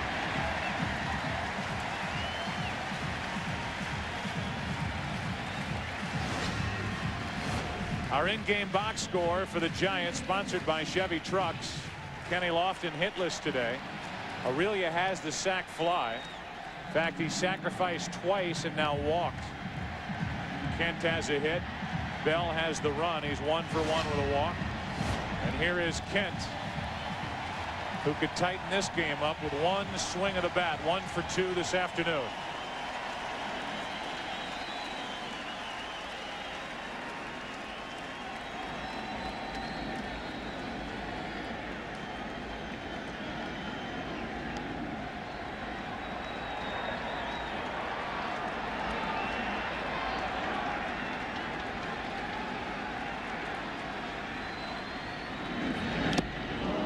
Breaking ball for strike 1. That's been a good pitch today for Chuck Finley. It really has. Something other than the fastball and the splitter. He struck Santiago out with that pitch and gets ahead of Kent.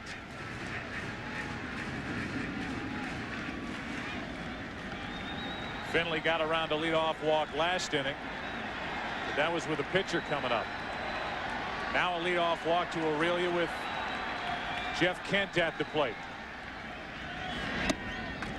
1 ball, 1 strike. We were saying the other night, half in jest, that if you have a minor league pitcher and you're bringing him up, one of the first things that you would tell him is to never walk the leadoff hitter. It seems like they always score.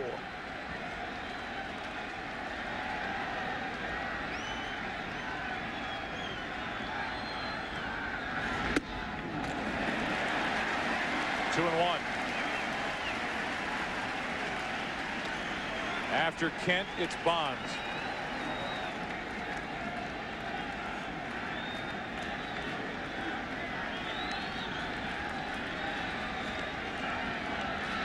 .37 home runs during the regular season for Kent. None in the postseason.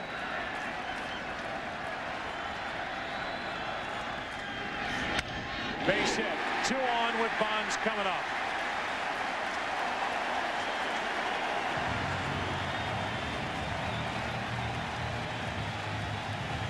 The last time Barry Bonds was up, it took 2 pitches to get him out. You don't see that often. But the fastball low and then the fastball on the hands. Bonds got under it. Another chance for Barry Bonds. The whole world was talking about Bonds and his failures in the postseason. A big reason why the Giants are here, getting past Atlanta.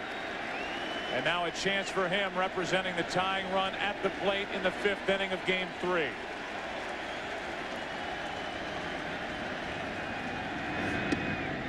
Ball 1.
Yet another splashdown.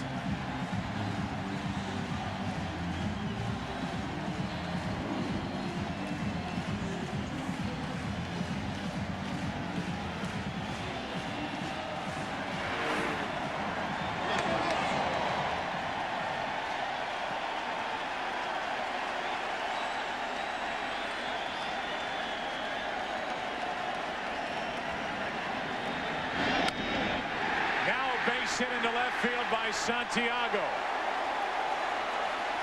Marrero gets it back in, and the go-ahead run is on.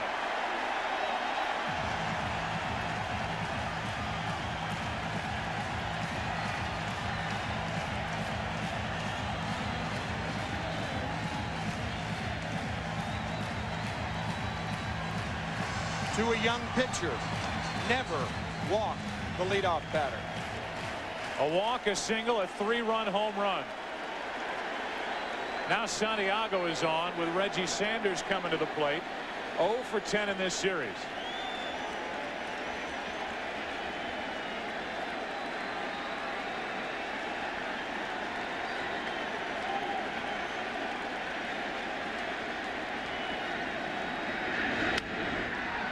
Sanders gets underneath it, and that'll be a tester.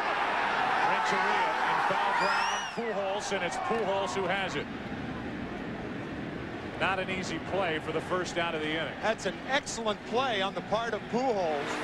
And the Cardinals outfielders and infielders, there is no question they are having a tough time with the glare here at Pac-Bell. Renteria, fortunately not hurt, but watch how Edgar gets behind Pujols. And fortunately, in falling backwards, Pujols does not do more damage.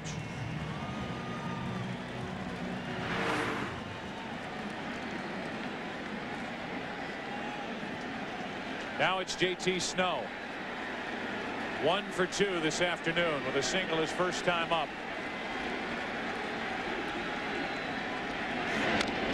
Strike 1.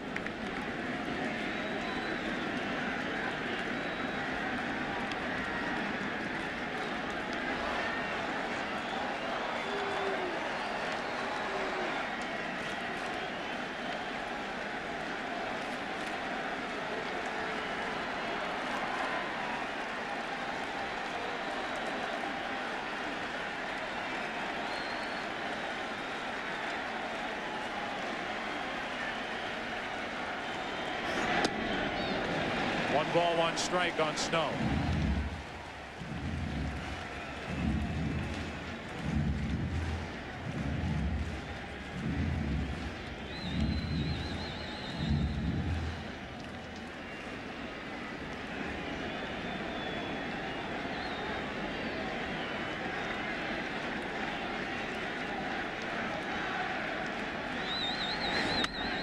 Hit and run, and Snow pokes it foul.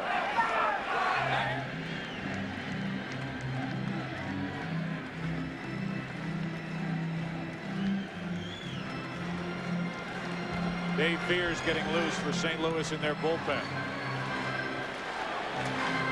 That's an emergency swing that Snow had against Finley with Santiago running. Ball out of the strike zone away.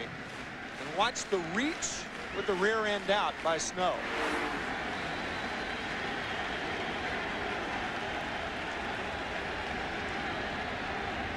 Here's a 1-2.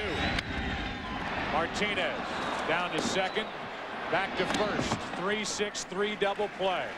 Well, they said he didn't come up big in the postseason. He came in with 1 career postseason home run.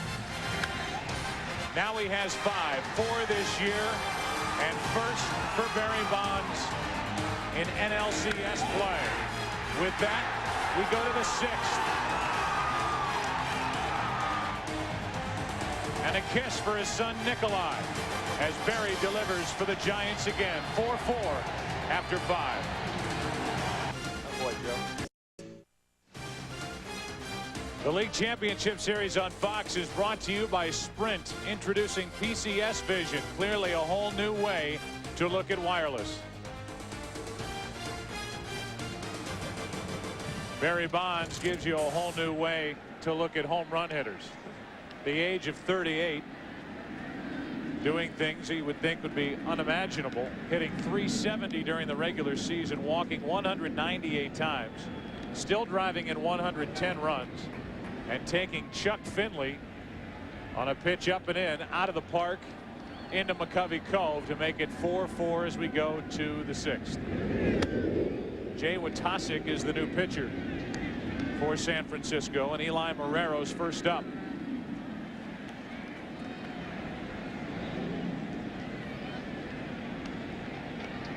Hitless today, 1 out of 6 in this series, and he rockets one into left field. Back at the track, at the wall, the Cardinals are back on top. It's 5-4 on a home run by Eli Marrero.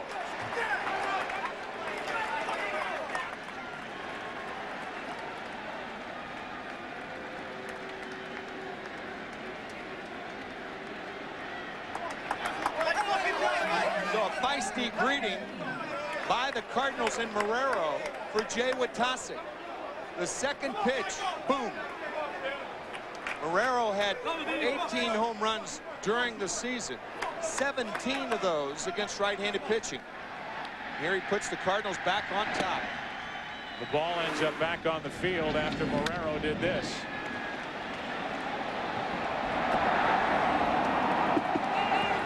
Hey, Joe, that swing looked like Eli was cheating a little bit on the inside fastball, looking for it, and he got it. Sometimes you look for it and you try to hit it out. Looked like he was looking for it and got it and did the job. Matheny's homered today.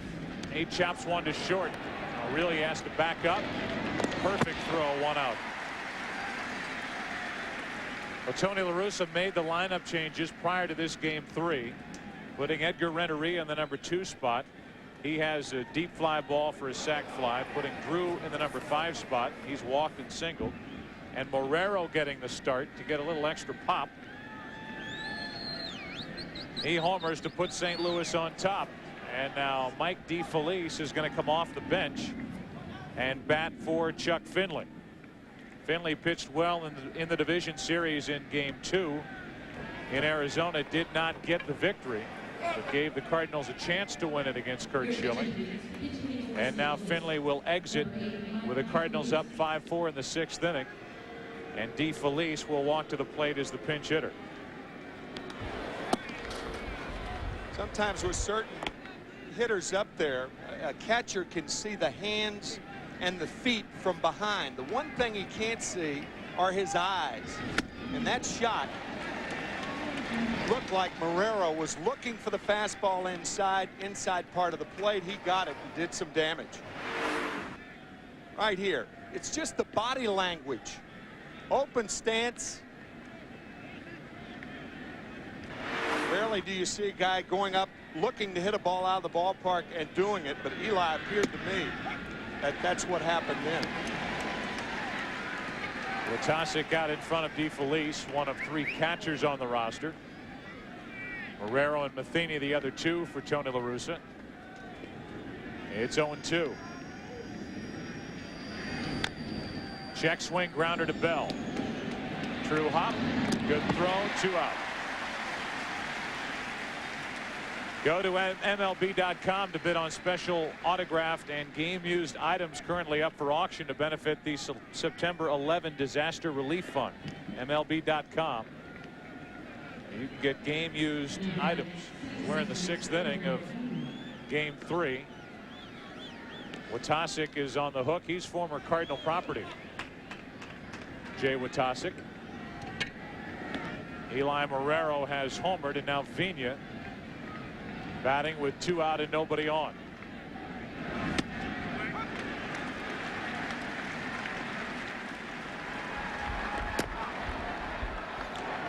Felix Rodriguez getting loose. You remember game 3 of the division series.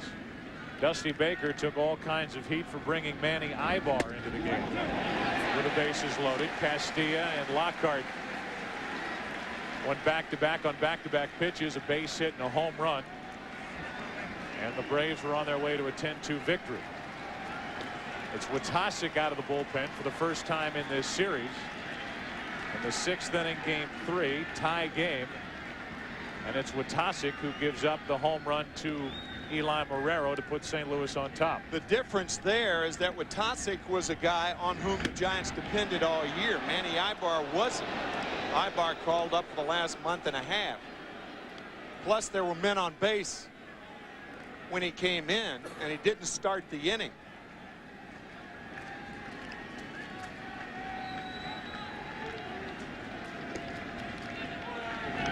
Pena took it just outside. Two close pitches, and the Giants don't get the call. It's 2-2. Breaking ball that went around the plate. Close.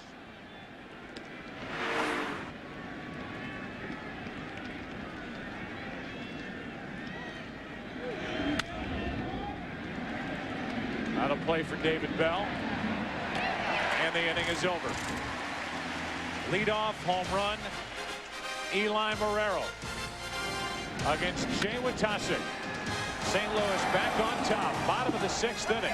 Dave Beers will take over for the Cardinals. 5-4 St. Louis.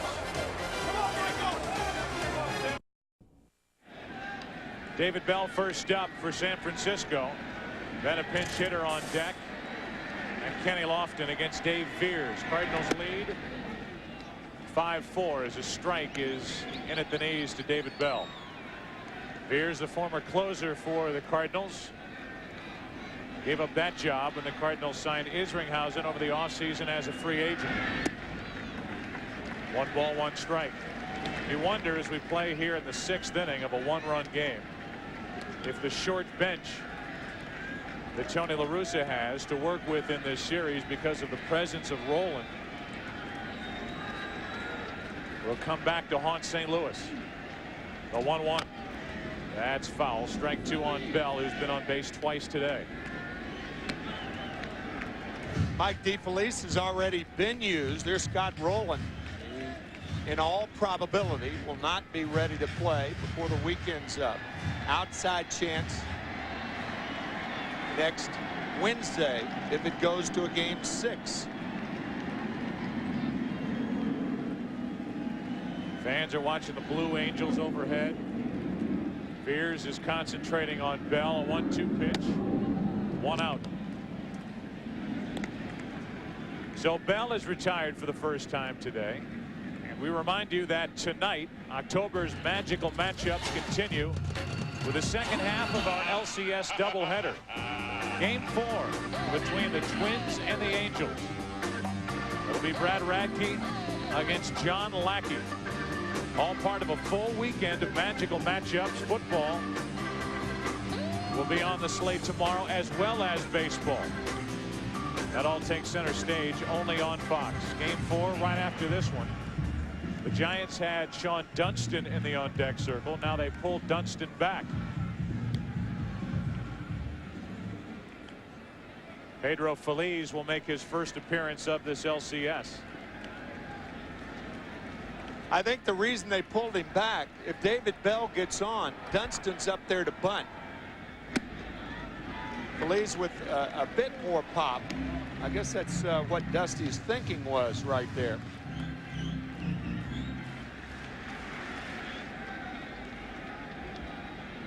A 1-0 pitch. Feliz pops it into center field. Edmonds back on the track at the wall to pull it in 399 feet away.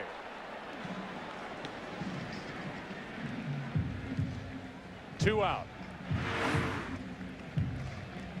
We talked about it earlier. The ball in center and left carries, carries, carries. Not quite far enough for the Giants to tie it.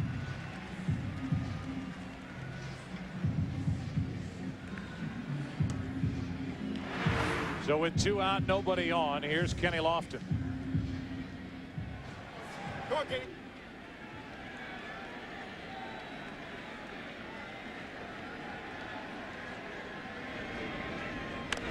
And a bunt. Matheny, it's a fair ball, and the inning is over. Lofton with a look back at the home plate umpire, Dale Scott. Scott called it a fair ball. No argument from the Giant dugout. And a 1-2-3 6th inning for Beers. Cardinals lead by 1. Back after this from your local Fox station.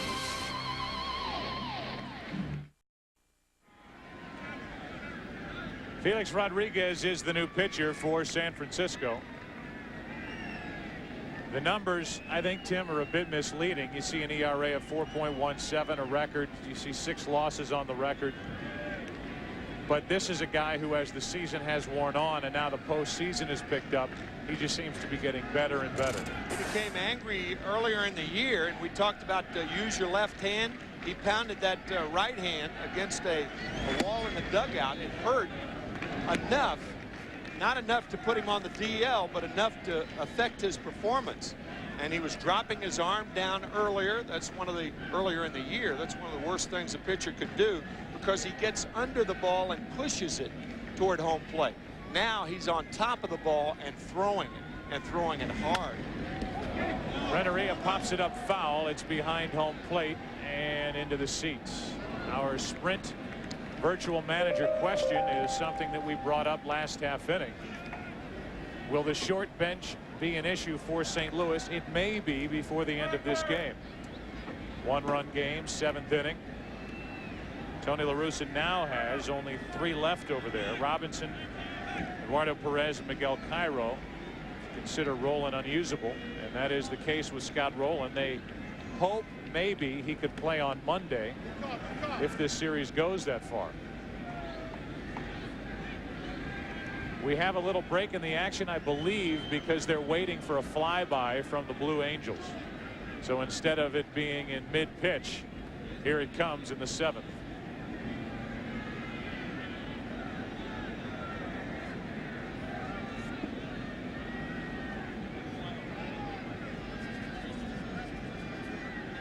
Our cameras are looking for it. The umpires are looking for it. They said 3:45. The scoreboard clock says 3:44. So the Blue Angels get another minute according to the scoreboard here at Pac-Bell Park. Here it is.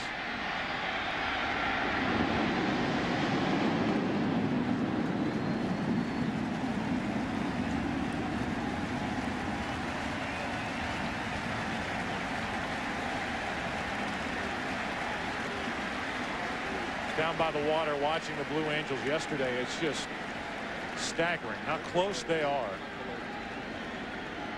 The speed with which they move through the air, it's amazing, as Renteria fouls one back and out of play, 1-2.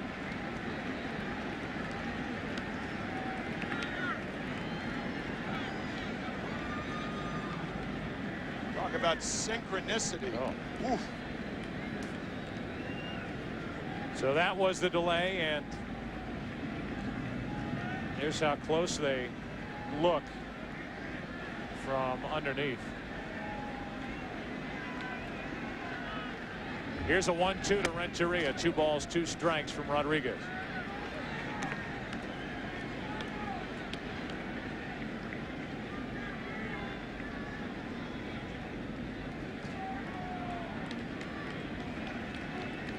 Edmonds and Pujols will follow as the Cardinals would try to add to what is a 5-4 7th inning lead.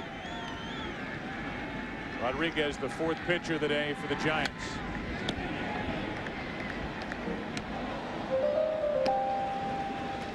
Our Sprint virtual manager question, and the answer, 63% believe that Tony La Russa will have his hands tied later in this game, because now he's left with only 3 position players on his bench. If the Cardinals relievers do the job that they've done in the first 2 games, he won't need that bench.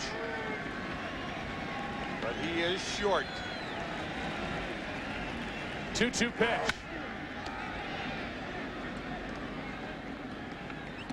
During the summer, shadows do not present a problem at this hour, but with the mid-October sun, they could present a problem to a team trying to play catch-up, as the Giants are trying to do.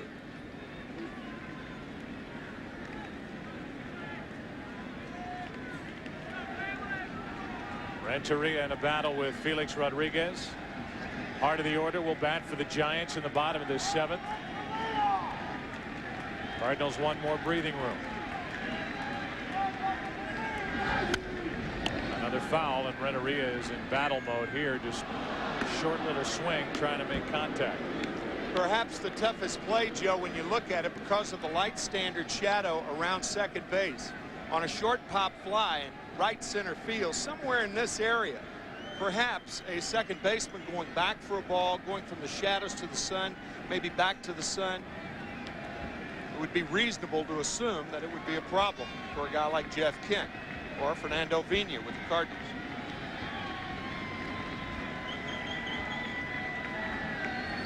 Here's a 2-2. Full count.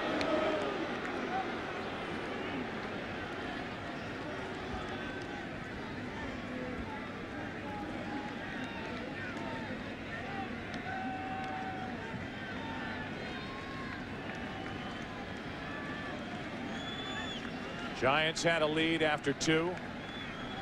Cardinals took the lead in the 3rd. Led by 3 until a Barry Bonds 3-run home run in the 5th. Renteria shoots one into left center field. Lofton is there, 1 out. Our game summary is brought to you by Nissan. In the top of the 7th inning, Barry Bonds with a gargantuan blast into McCovey Cove beyond the right field wall tied the game in the 5th. Tying a Giants record with his 4th home run this postseason. Marrero broke the tie with a home run in the 6th inning off Watasic. Matheny, his first career postseason home run and first since late April. And the Giants have 4 straight postseason wins. They've never won 5 straight. This franchise hasn't. As they try to go up 3-0. Cardinals trying to give themselves a chance tomorrow to tie the series. With 1 out, Edmonds. Back in the 5th. Went the other way.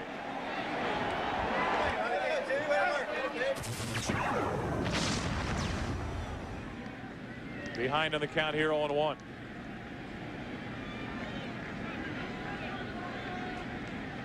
"28 home runs during the regular season. That was his 2nd of the postseason. Hit one off Randy Johnson in Game 1 in the division series.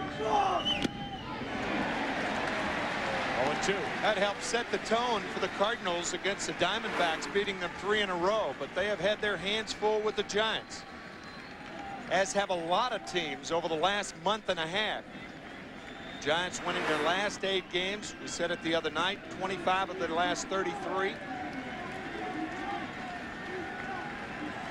They beat the Braves in 5, and the first 2 against the Cardinals.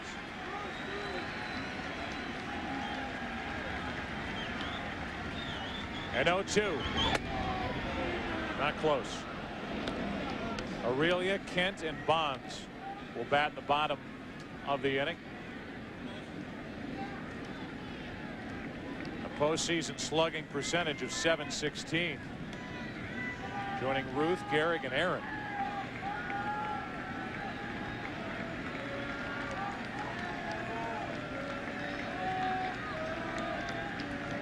With 1 out, 1 ball, 2 strikes on Edmonds. Fighting it off. The starters are gone. Russ Ortiz lasted 4 2/3. Chuck Finley lasted 5. So now, instead of comparing starters, you compare relievers. Dave Beers for the Cardinals, a guy who relies on deception. There is no deception with Felix Rodriguez. No. Just look at his body action when he lets go of the pitch. He throws everything he's got behind his fastball. He's got Edmonds set up at a ball and 2 strikes. 2 out. When you can put a fastball that hard in that location, you don't need deception.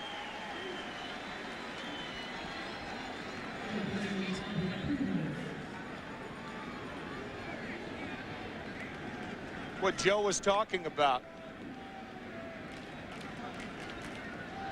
Looks like he's releasing an anvil when he throws it home. Converted catcher. Here's Albert Pujols with the bases empty, 2 out. Pujols has doubled, walked, and flied out.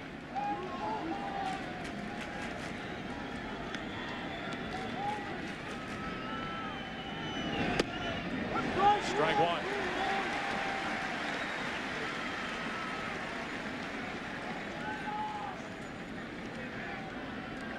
breaking ball velocity from Rodriguez is about what Veers throws with his fastball, 89 miles per hour.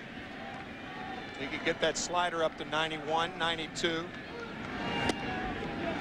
Doesn't get the corner. 1 ball, 1 strike. But a lot of hitters, when they talk about pitchers like Rodriguez, how does the ball feel off the bat? It's very, very important. And when you hit against a guy like Rodriguez, it's heavy off the bat. Even when you center it, there's a clang, there's a reverberation in the bat. Albert Pujols with a line drive to left, right at Barry Bonds, and the inning comes to a close. The big bats coming up for the Giants. Time to stretch in San Francisco. Bonds due up third. Giants down by 1.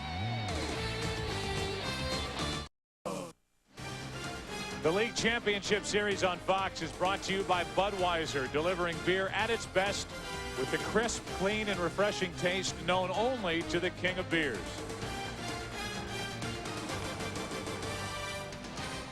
Fog settling in around the Golden Gate Bridge, and Dusty Baker settles in his office and listens to a little John Lee Hooker before the game. It brings him luck, and John Lee Hooker provides the accompaniment with our Pepsi fan cam. Boom, boom, boom, boom. Gonna shoot you right down at all your feet. Take you home with me. Put you in my house. Boom, boom, boom, boom.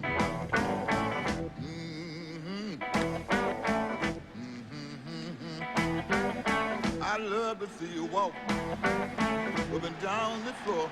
You talking to me, that baby talk. I like it like that. When you talk like that, you knock me dead. Right on my feet.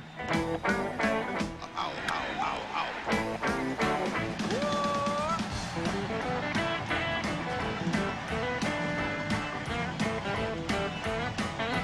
Boom, boom, boom from BB Barry Bonds in this game. Bottom of the 5th inning, a 3-run home run to tie the game. It's now the Cardinals on top 5-4 as we go to the bottom of the 7th, and Bonds is due up third in this inning. Rich Aurelia first up. Sacrifice bunt, sacrifice fly, a walk, and a run scored. That's right. Aside from the Blue Angels, the biggest boom, boom, boom, boom today was the 3-run home run from Bonds. Aurelia's walk started the rally for the Giants in the 5th. A patient at bat. Drew it against Chuck Finley. Then Kent pulled a base hit through the left side. And Bonds pulled a home run into McCovey Cove and right. Ball 1 with Steve Klein getting ready for the Cardinals out in their bullpen here in the 7th. Got to figure one way or the other. Steve Klein's going to pitch to Barry Bonds this inning. Nobody on with 1 out, with 2 out. Doesn't matter. 2 balls, no strikes on Aurelia.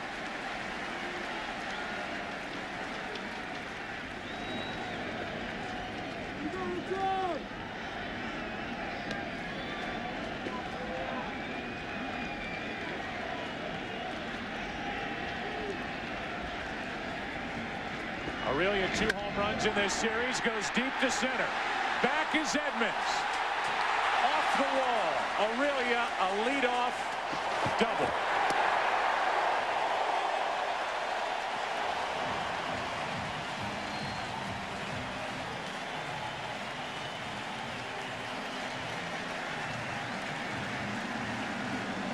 With most outfielders, all you have to do is wait for them to turn toward the fence to make sure that the ball's over their heads. But Edmonds has made so many over-the-shoulder catches, you really can't tell with him.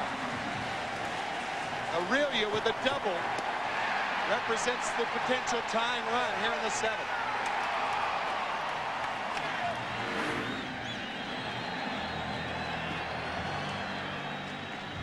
I am really surprised Pujols at third and Martinez at first are up.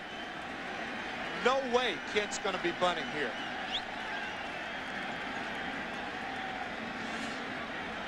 Pujols even with the bag at third. Martinez in front of the bag at first base. Kent can drive the ball to right field on the ground too.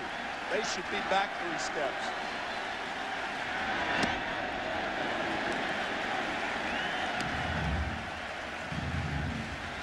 Bonds waiting on deck. Homered his last time up. Kent 2 hits in this game. The Giants took an early lead in the second. The Cardinals scored in the third, fourth, fifth, sixth.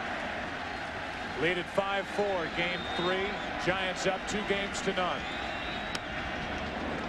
Dangerous pitch, and Kent fouled it back. 1 ball, 1 strike. Boy, was that ever a hanger.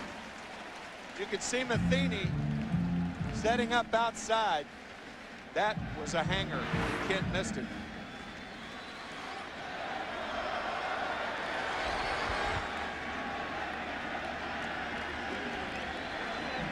A 1-1 to Kent. Right down the middle. Strike 2. We talked about the shadows earlier. And usually Jeff Kent does not take a pitch like that. Almost startled him.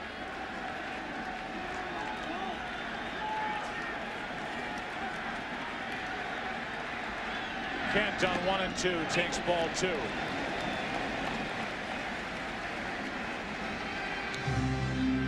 If Kent makes an out here and does not advance the runner Aurelia, first base will be open when Barry Bonds comes to the plate. But Bonds will represent the go-ahead run here in the 7th. Yeah, that would probably be the and I thought about it right after I said it. That'd be the only reason that Steve Klein does not come in the game if first base is open. Here's a 2-2. 1 out, and here's that situation. Big strikeout for Veers as he gets Kent. He gets Kent without Jeff advancing the runner. The fork ball, and Kent swings over it.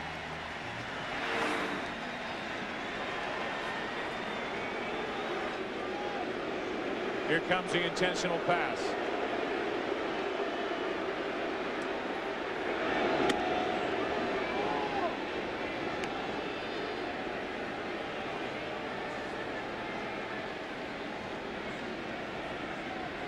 Remember the last time Bonds came up, it was against the lefty Finley. And I think it'd be pretty safe to say, Tim, that the left-hander didn't bother Barry Bonds. Not the last time up he didn't.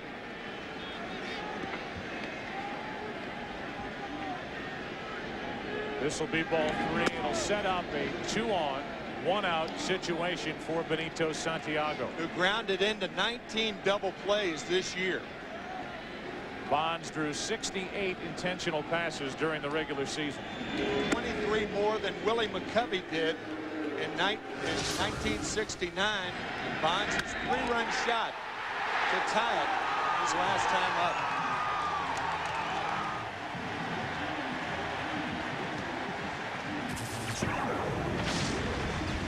Now Dave Duncan is out to the mound to talk to Dave Veers as Klein stops throwing. And it's going to be Veers against Santiago.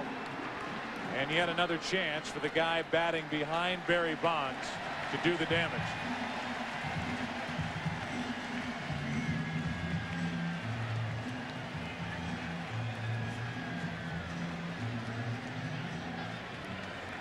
A hit today for Benito.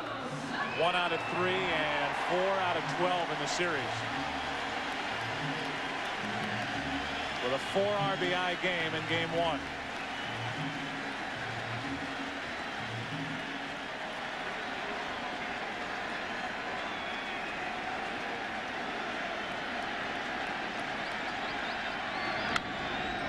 A jam shot that gets under the glove of Veers. Vigna throws safe at first and the bases are loaded.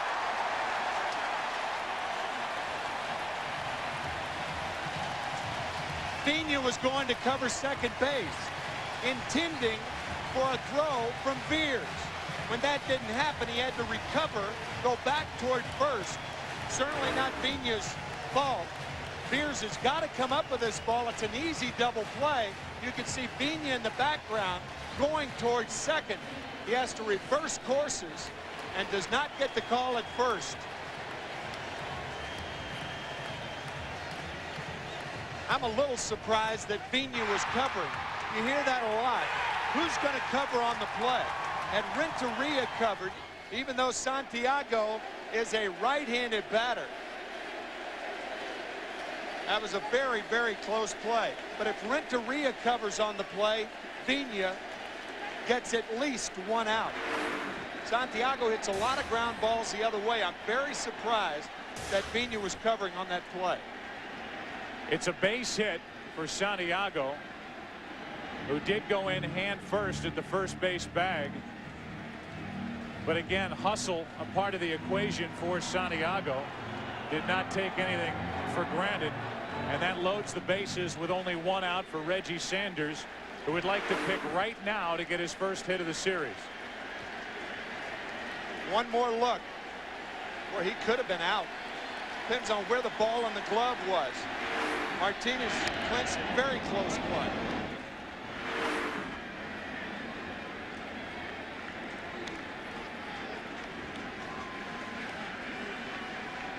He's safe.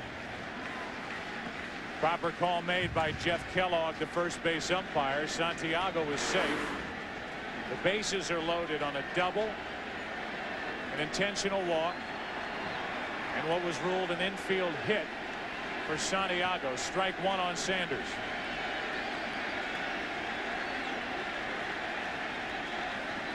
A hit could give the Giants the lead. Matheny out to block it.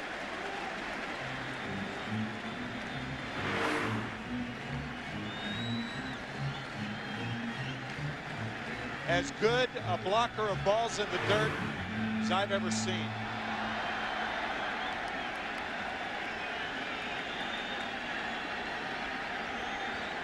Had a chance with the bases loaded in the first and flied out to center.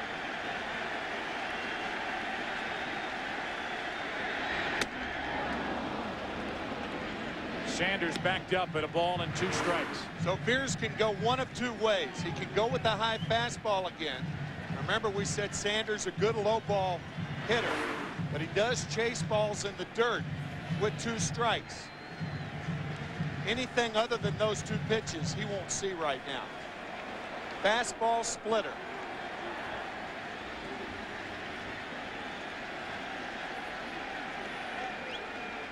Time called at the plate. Well, you've got Sanders up now and the left-handed hitting JT Snow on deck. Joe, I can well imagine what Matheny and Beers are talking about right there. They've got to be sure. If you're going to go with the high fastball, you're going for the strikeout. If you go with the splitter, you're going for the double play. On the other hand, Reggie Sanders is a good low ball hitter. The splitter, to be effective, has got to be down.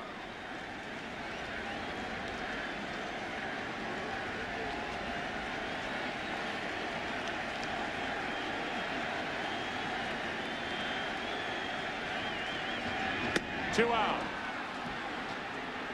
High fastball from Veers, and Sanders is now 0 for 12 in this series. I think that's the right call in that situation, not because of the result, but percentages are in your favor for the strikeout as opposed to the double play ball. Just misses it. May have gotten a piece of that. Well, that strikeout will be the end of the day for Dave Veers. And it's going to be Steve Klein coming out of the bullpen for St. Louis. JT Snow, the scheduled hitter for San Francisco. Cardinals clinging to a 1-run 7th inning lead.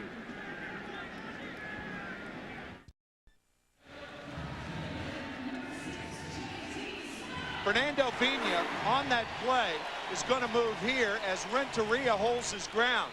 The ball, on the other hand, goes under the glove of Veers.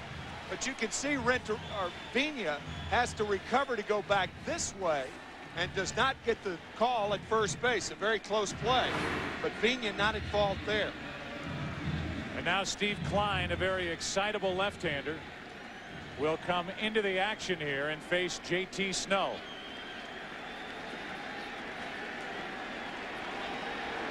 Bases loaded, 2 out, 5-4, bottom of the 7th. St. Louis on top. And Klein starts with strike 1. Snow thought it was high. Matheny sitting inside. Borderline pitch.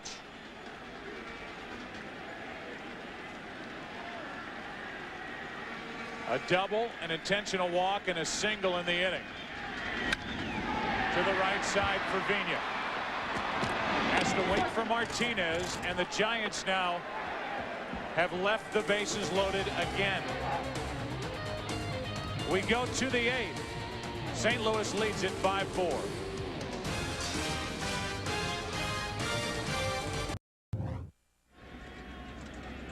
The San Francisco Bell making its way through San Francisco Bay, and inside this stadium sits right on it. A terrific game 3, and I mean, I say terrific because we've seen just about everything. We've seen a dramatic home run by Barry Bonds. We've seen Matheny, Marrero, and Edmonds all go deep for St. Louis as Drew takes a strike from Scott Air, the new pitcher, and then these defensive plays that are just crazy at this time of year. This has been a game filled with them.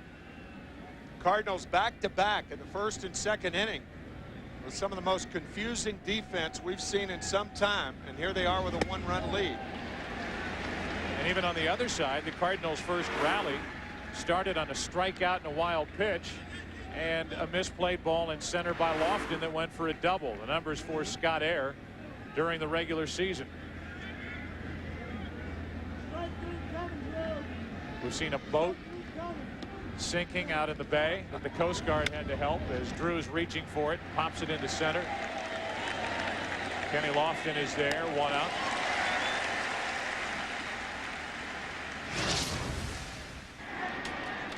A mistake by Renteria to start the day. Vigna not covering the bag. Vigna trying to do too much after that, and Edmonds making some Kreskin catch out in the outfield. Finley not covering the line on the bunt.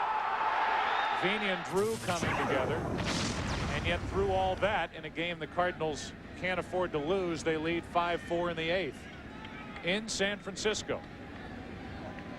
1 out, nobody on. Here's Tino Martinez, 0 for 3 today. Strike 1. Not nearly as blatant, the play by Dave Beers. If Dave stays down on the ball, they have a double play to end the inning. And that did load it up, but they got the strikeout of Reggie Sanders, and Steve Klein got JT Snow on a ground ball to end the inning. 1 out, nobody on. Martinez takes it low. Maybe the biggest contribution that Tino Martinez has made in today's game, and I say this seriously, not trying to be smart about it, was digging the ball out of the dirt on that throw from Vigna on the ball hit by Santiago. Getting the ball on a short hop. If that ball skips past Martinez, the Giants are on top here in the 8th. That's right, and it could be worse. This is what Joe is talking about. Santiago diving, and Martinez, even though that did not get the out, he kept it from getting past him. Then Beers struck out Sanders, and Klein got Snow on the grounder.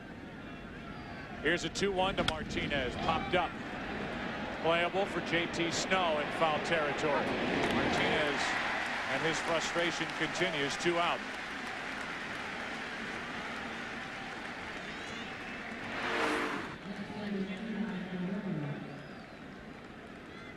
Back to the play that we talk about. Benito Santiago did get his hand on the bag before the glove closed around the ball on the throw from Vigna.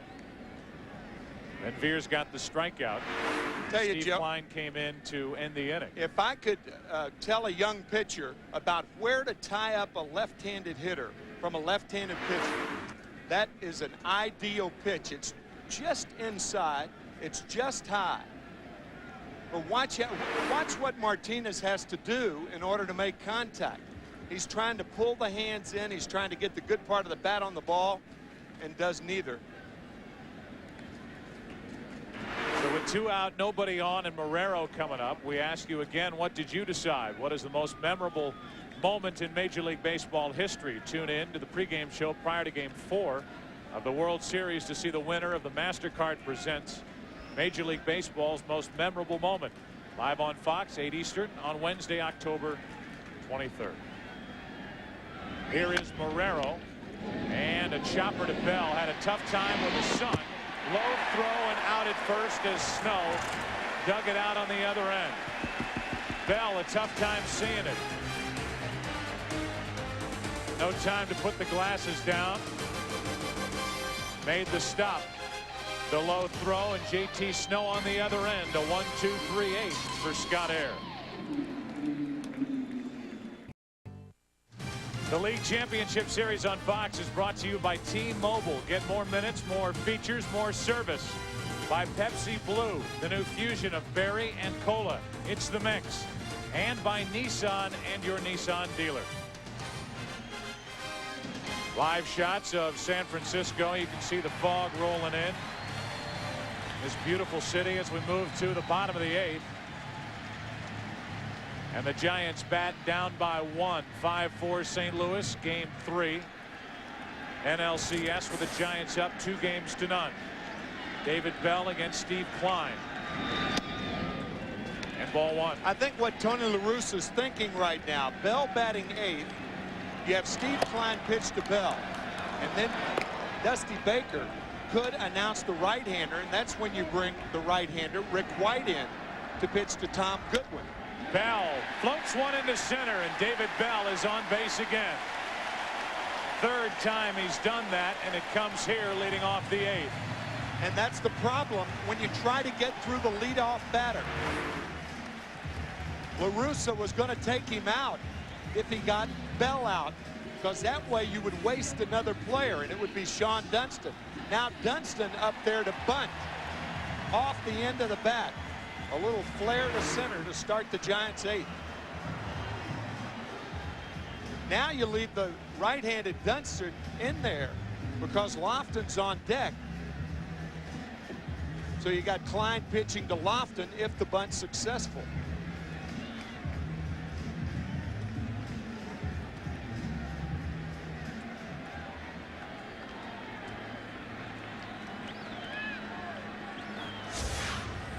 Coming up after this game, game 4 of the ALCS. The Twins and the Angels with Anaheim up 2-1. San Francisco's up 2-0. Down by 1 in the bottom of the 8th. Longtime Cub, former Cardinal, Sean Dunston up with a bunt, hard and foul. Come on, Sonny.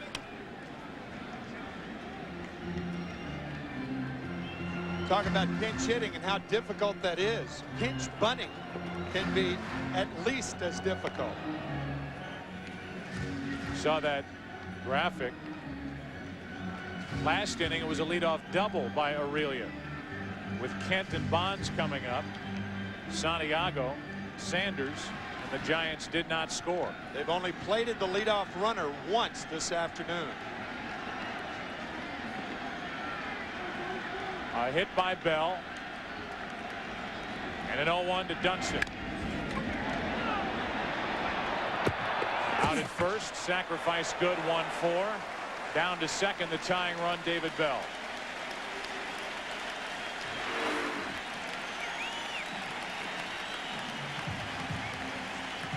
That ball caroming off the plate in the high bounce before Martinez gets it. Calculated risk going to second base, but there's just too much to do. When a team is bunting to tie in the late innings, you make sure of the 1 out. Another reason why Klein was left on the mound to start this inning is the presence of Kenny Lofton, who stands in. The Giants need a hit out of Lofton, who is hitless today.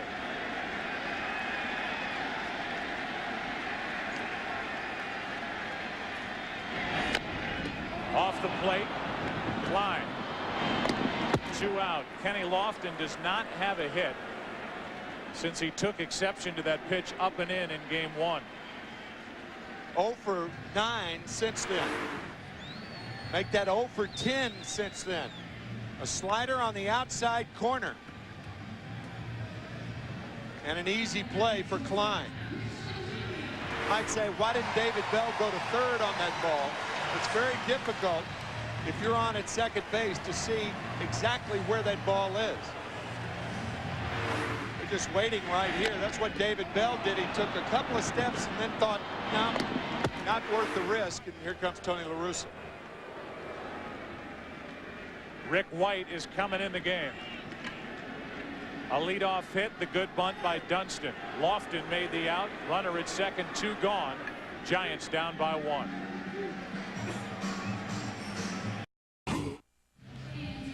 Cannon Kyle, whose father Darrell passed away this summer, was brought in to help energize this Cardinal team. And we mentioned at the beginning of the day that Cannon's mother, Flynn, told him before he got here, look, go around to as many of the Cardinal players as you can find and tell them don't give up. Remind them of what your dad told all these players when he was the leader of this team in his years with the Cardinals. Well, young Cannon was talking with Scott Rowland earlier in the day, and they weren't talking about such serious things. How old are you, Cannon? 5.5. 5.5. Can you drive yet? No? When do you get to drive? When I'm 16. 16. When did you get to drive? I could drive when I was 16 too. I thought maybe they changed it though. Maybe when you turn 6 you'd be able to drive. No? 16 still. So that's been part of the day for Cannon Kyle, who is beginning kindergarten, and will have some interesting stories to tell about his day in San Francisco at Game 3 of this league championship series. How will it turn out? It's up to the bullpens now, and right at this moment, Rick White for St. Louis. Tying run at second, 2 out. David Bell started the inning with a hit. Rich Aurelia, tough on Cardinal pitching all day long.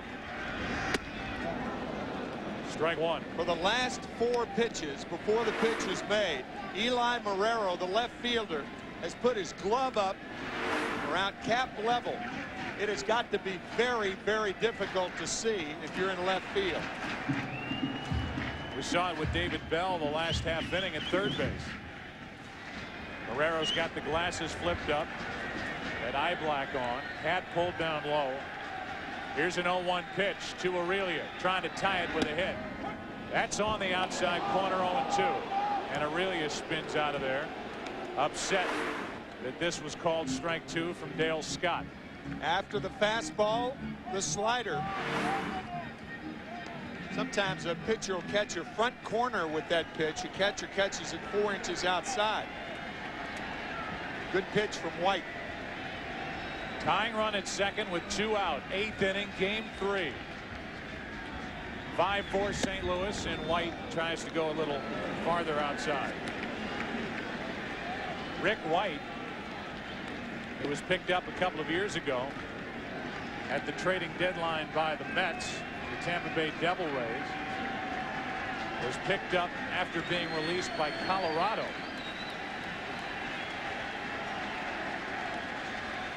And he's been a big part of this Cardinal bullpen ever since. 1-2 pitch to third.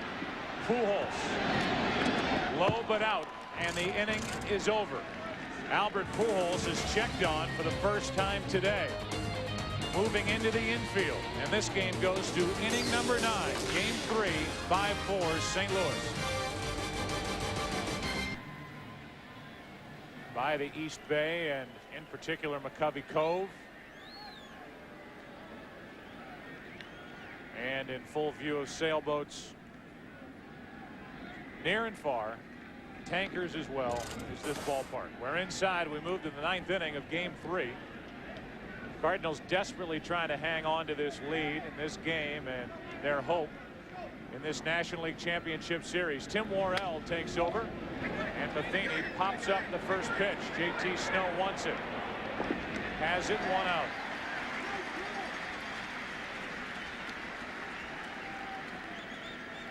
Tim Worrell has been an outstanding setup reliever for Dusty Baker this season. Tim's dad was in the Giants clubhouse tonight before the game. Proud father of 2 excellent major league pitchers. Talked about him the other night, Todd Worrell. Now Tim doing such a good job trying to hold it for the Giants so Bonds makes a difference in the bottom of the 9th inning.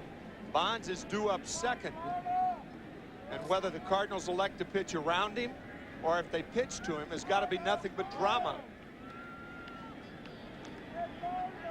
Eduardo Perez, who has a pinch hit home run in this series, trying to deliver again for Tony La Russa. Isringhausen getting loose. Isringhausen needs more and more time now to get loose. He's got a trouble spot in his pitching shoulder, so it takes him about 3 times as long to get ready for a 9th inning as it used to, as Eduardo Perez takes ball 1 up and away. Game 2, 8th inning against Schmidt. About the only solid contact the Cardinals had that entire night against the dominant pitching of Jason Schmidt. 2 balls, no strikes on Perez. I saw Eduardo before the game and I said low fastball from Jason the other night. Smile lit up from ear to ear.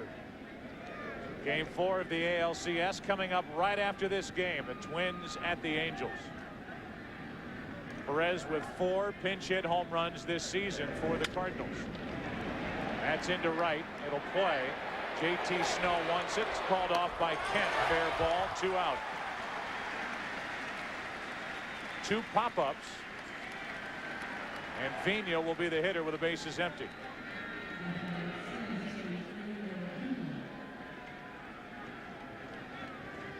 We have a shot at a rather exciting bottom of the 9th inning. Oh man, I should say Kent, Bonds, Santiago, and right now it appears it'll be a 1-run St. Louis lead for Jason Isringhausen.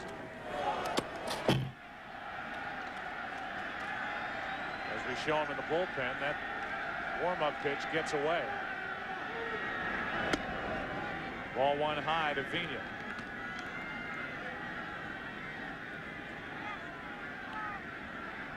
Rancheria would follow. Vina has been on base once. Has 2 hits in this series. That's it.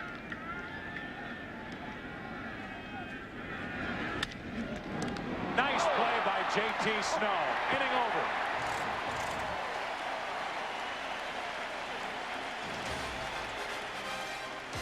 what a play. Taking a hit away from Vina and sending us into the bottom of the 9th inning in Game 3 of the 2002 NLCS. Who's coming up? Who else? Kent, Bonds, Santiago. 5-4, St. Louis. Part of the order for the Giants in Game 3, bottom of the 9th inning, and St. Louis on top by 1.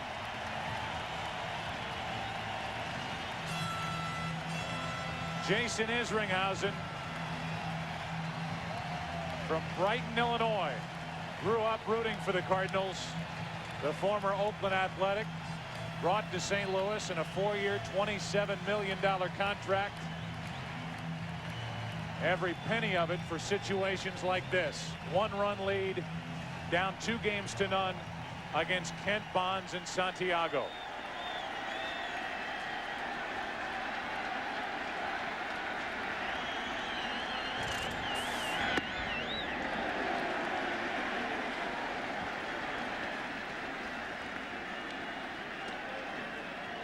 Kent 2 hits today, no home runs this postseason, 37 during the regular year. Nasty pitch, 1 ball, 1 strike. Cut fastball on the outside corner. You could see Matheny setting away. That's where he got it. You can even see the ride on the last several feet of that pitch. For the most part, Isringhausen, a 2-pitch pitcher. Boy, those 2 pitches are strong. The knuckle curve and the fastball.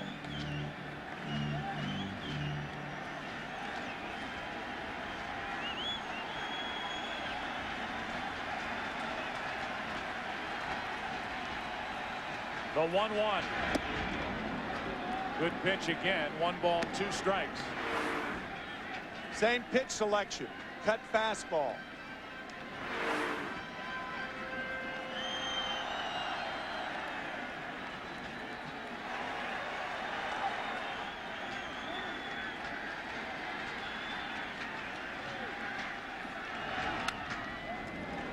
Still 1-2. We have a guy at the plate who has hit 37 home runs this season, followed by the single season home run king Barry Bonds. Isringhausen has not allowed a home run since August of 2001.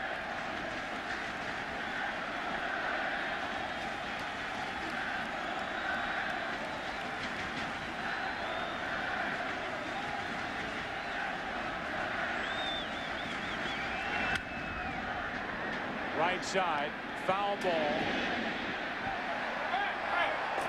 Just out of play.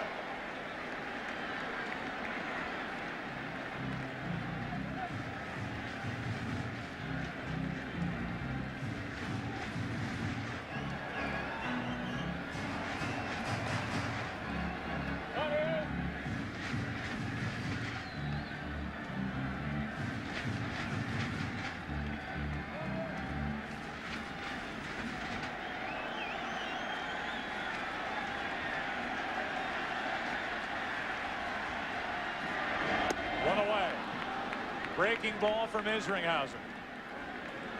After 4 straight fastballs, Kent gets this. Knuckle curve for 1 out.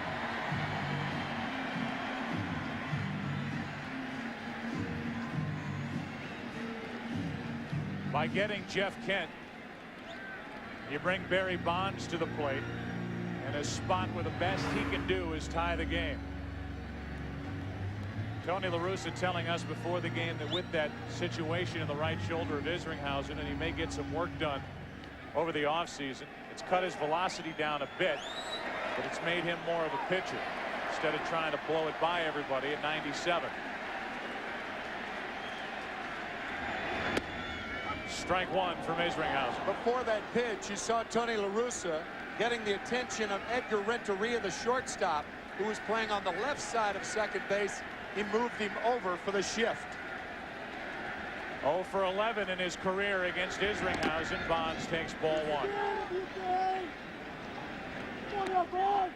I think the Cardinal thinking is right here. It's a different situation than if it were a tie game. When you need a home run to tie, I think you pitch to him.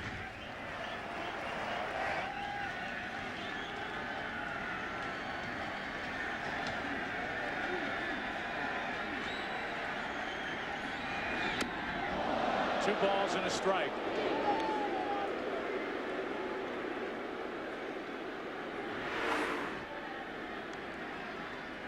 Riding fastball.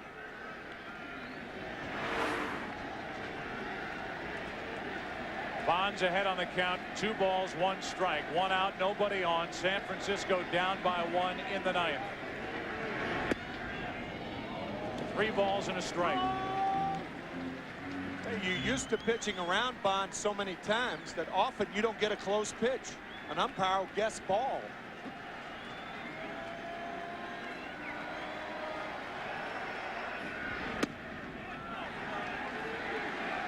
That's ball 4, and the tying run is on.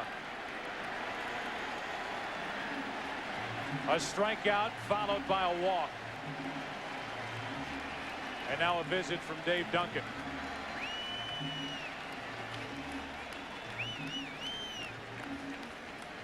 Let's look at the sequence on Barry Bonds from Jason Isringhausen. That was a backdoor breaking ball starting off. Then the knuckle curve misses. Fastball way inside. With the count 2-1, a very close fastball. And he misses with a very close breaking ball. Gene Klein's the hitting instructor for the Giants, talked about the change in Santiago, a guy who hit .278 during the regular season, 16 home runs. They said the biggest change in Benito is that he will go up the middle and go into right center field more now than ever. The Cardinals haven't played that way. Strike one from Isringhausen. Tying run at first, 1 out here in the bottom of the 9th.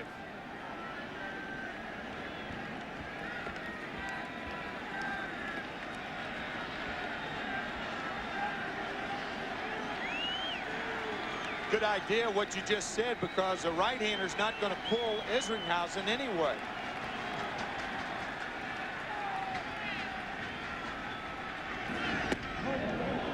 Santiago wouldn't chase it. 1-1.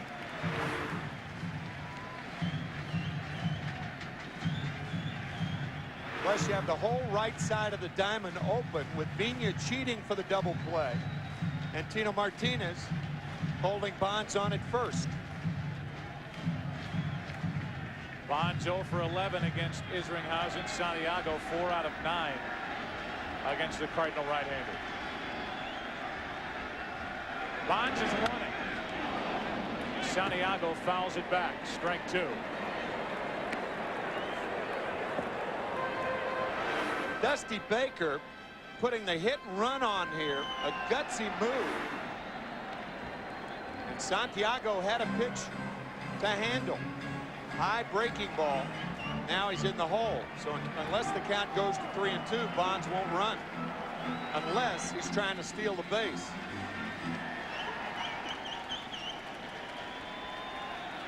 So an aggressive play put on by Dusty Baker. Santiago could not put the ball in play. And now he's set up at 1-2.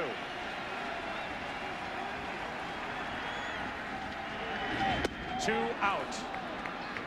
Just a nasty breaking pitch from Isringhausen. The bottom fell out of this one. Matheny sitting away. He didn't need to sit away. Throw a pitch like that, you can throw it down the middle of the plate. Wicked toppling knuckle curve to get Santiago. And now Reggie Sanders, who had the bases loaded, 1 out in front of him with his team down by 1 in the 7th, and struck out against Dave Veers, and in so doing fell to 0 for 12 in this NLCS.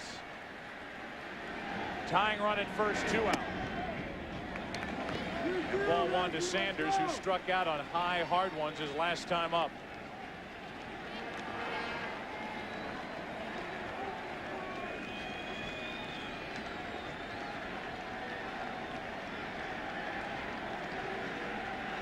(5-4) St. Louis trying to win. The Giants' advantage will be 2 games to 1. 2 balls, no strikes, with the left hand hitting JT Snow on deck. Yeah, Reggie Sanders has laid off that high fastball this at bat. Nobody warming for the Cardinals. It's all up to Isringhausen.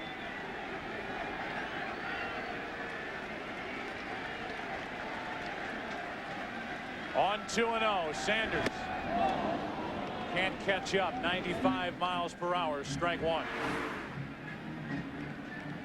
His fastball a little lower. Isringhausen needed a strike. He can't go back up the ladder until he gets another strike on Sanders.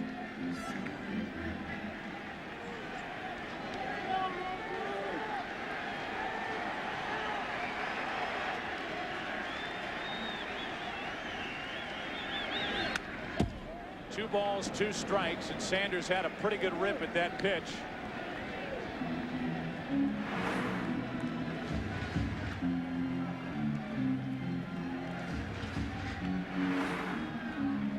Off the end of the bat, 2 balls, 2 strikes.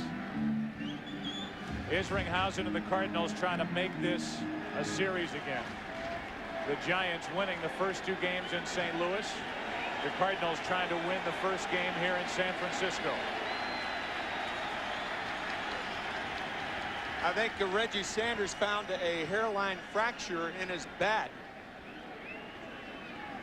Matheny out to talk to Isringhausen. If you've had success and you know that the high fastball is good enough to get a hitter with a blatant blind spot upstairs, you've got to go for it right now.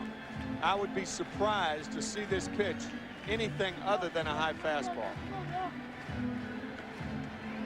Feeney called for it when he met with Veers out on the mound back in the 7th. As he called for it again with Isringhausen on the mound, trying to strike out the side.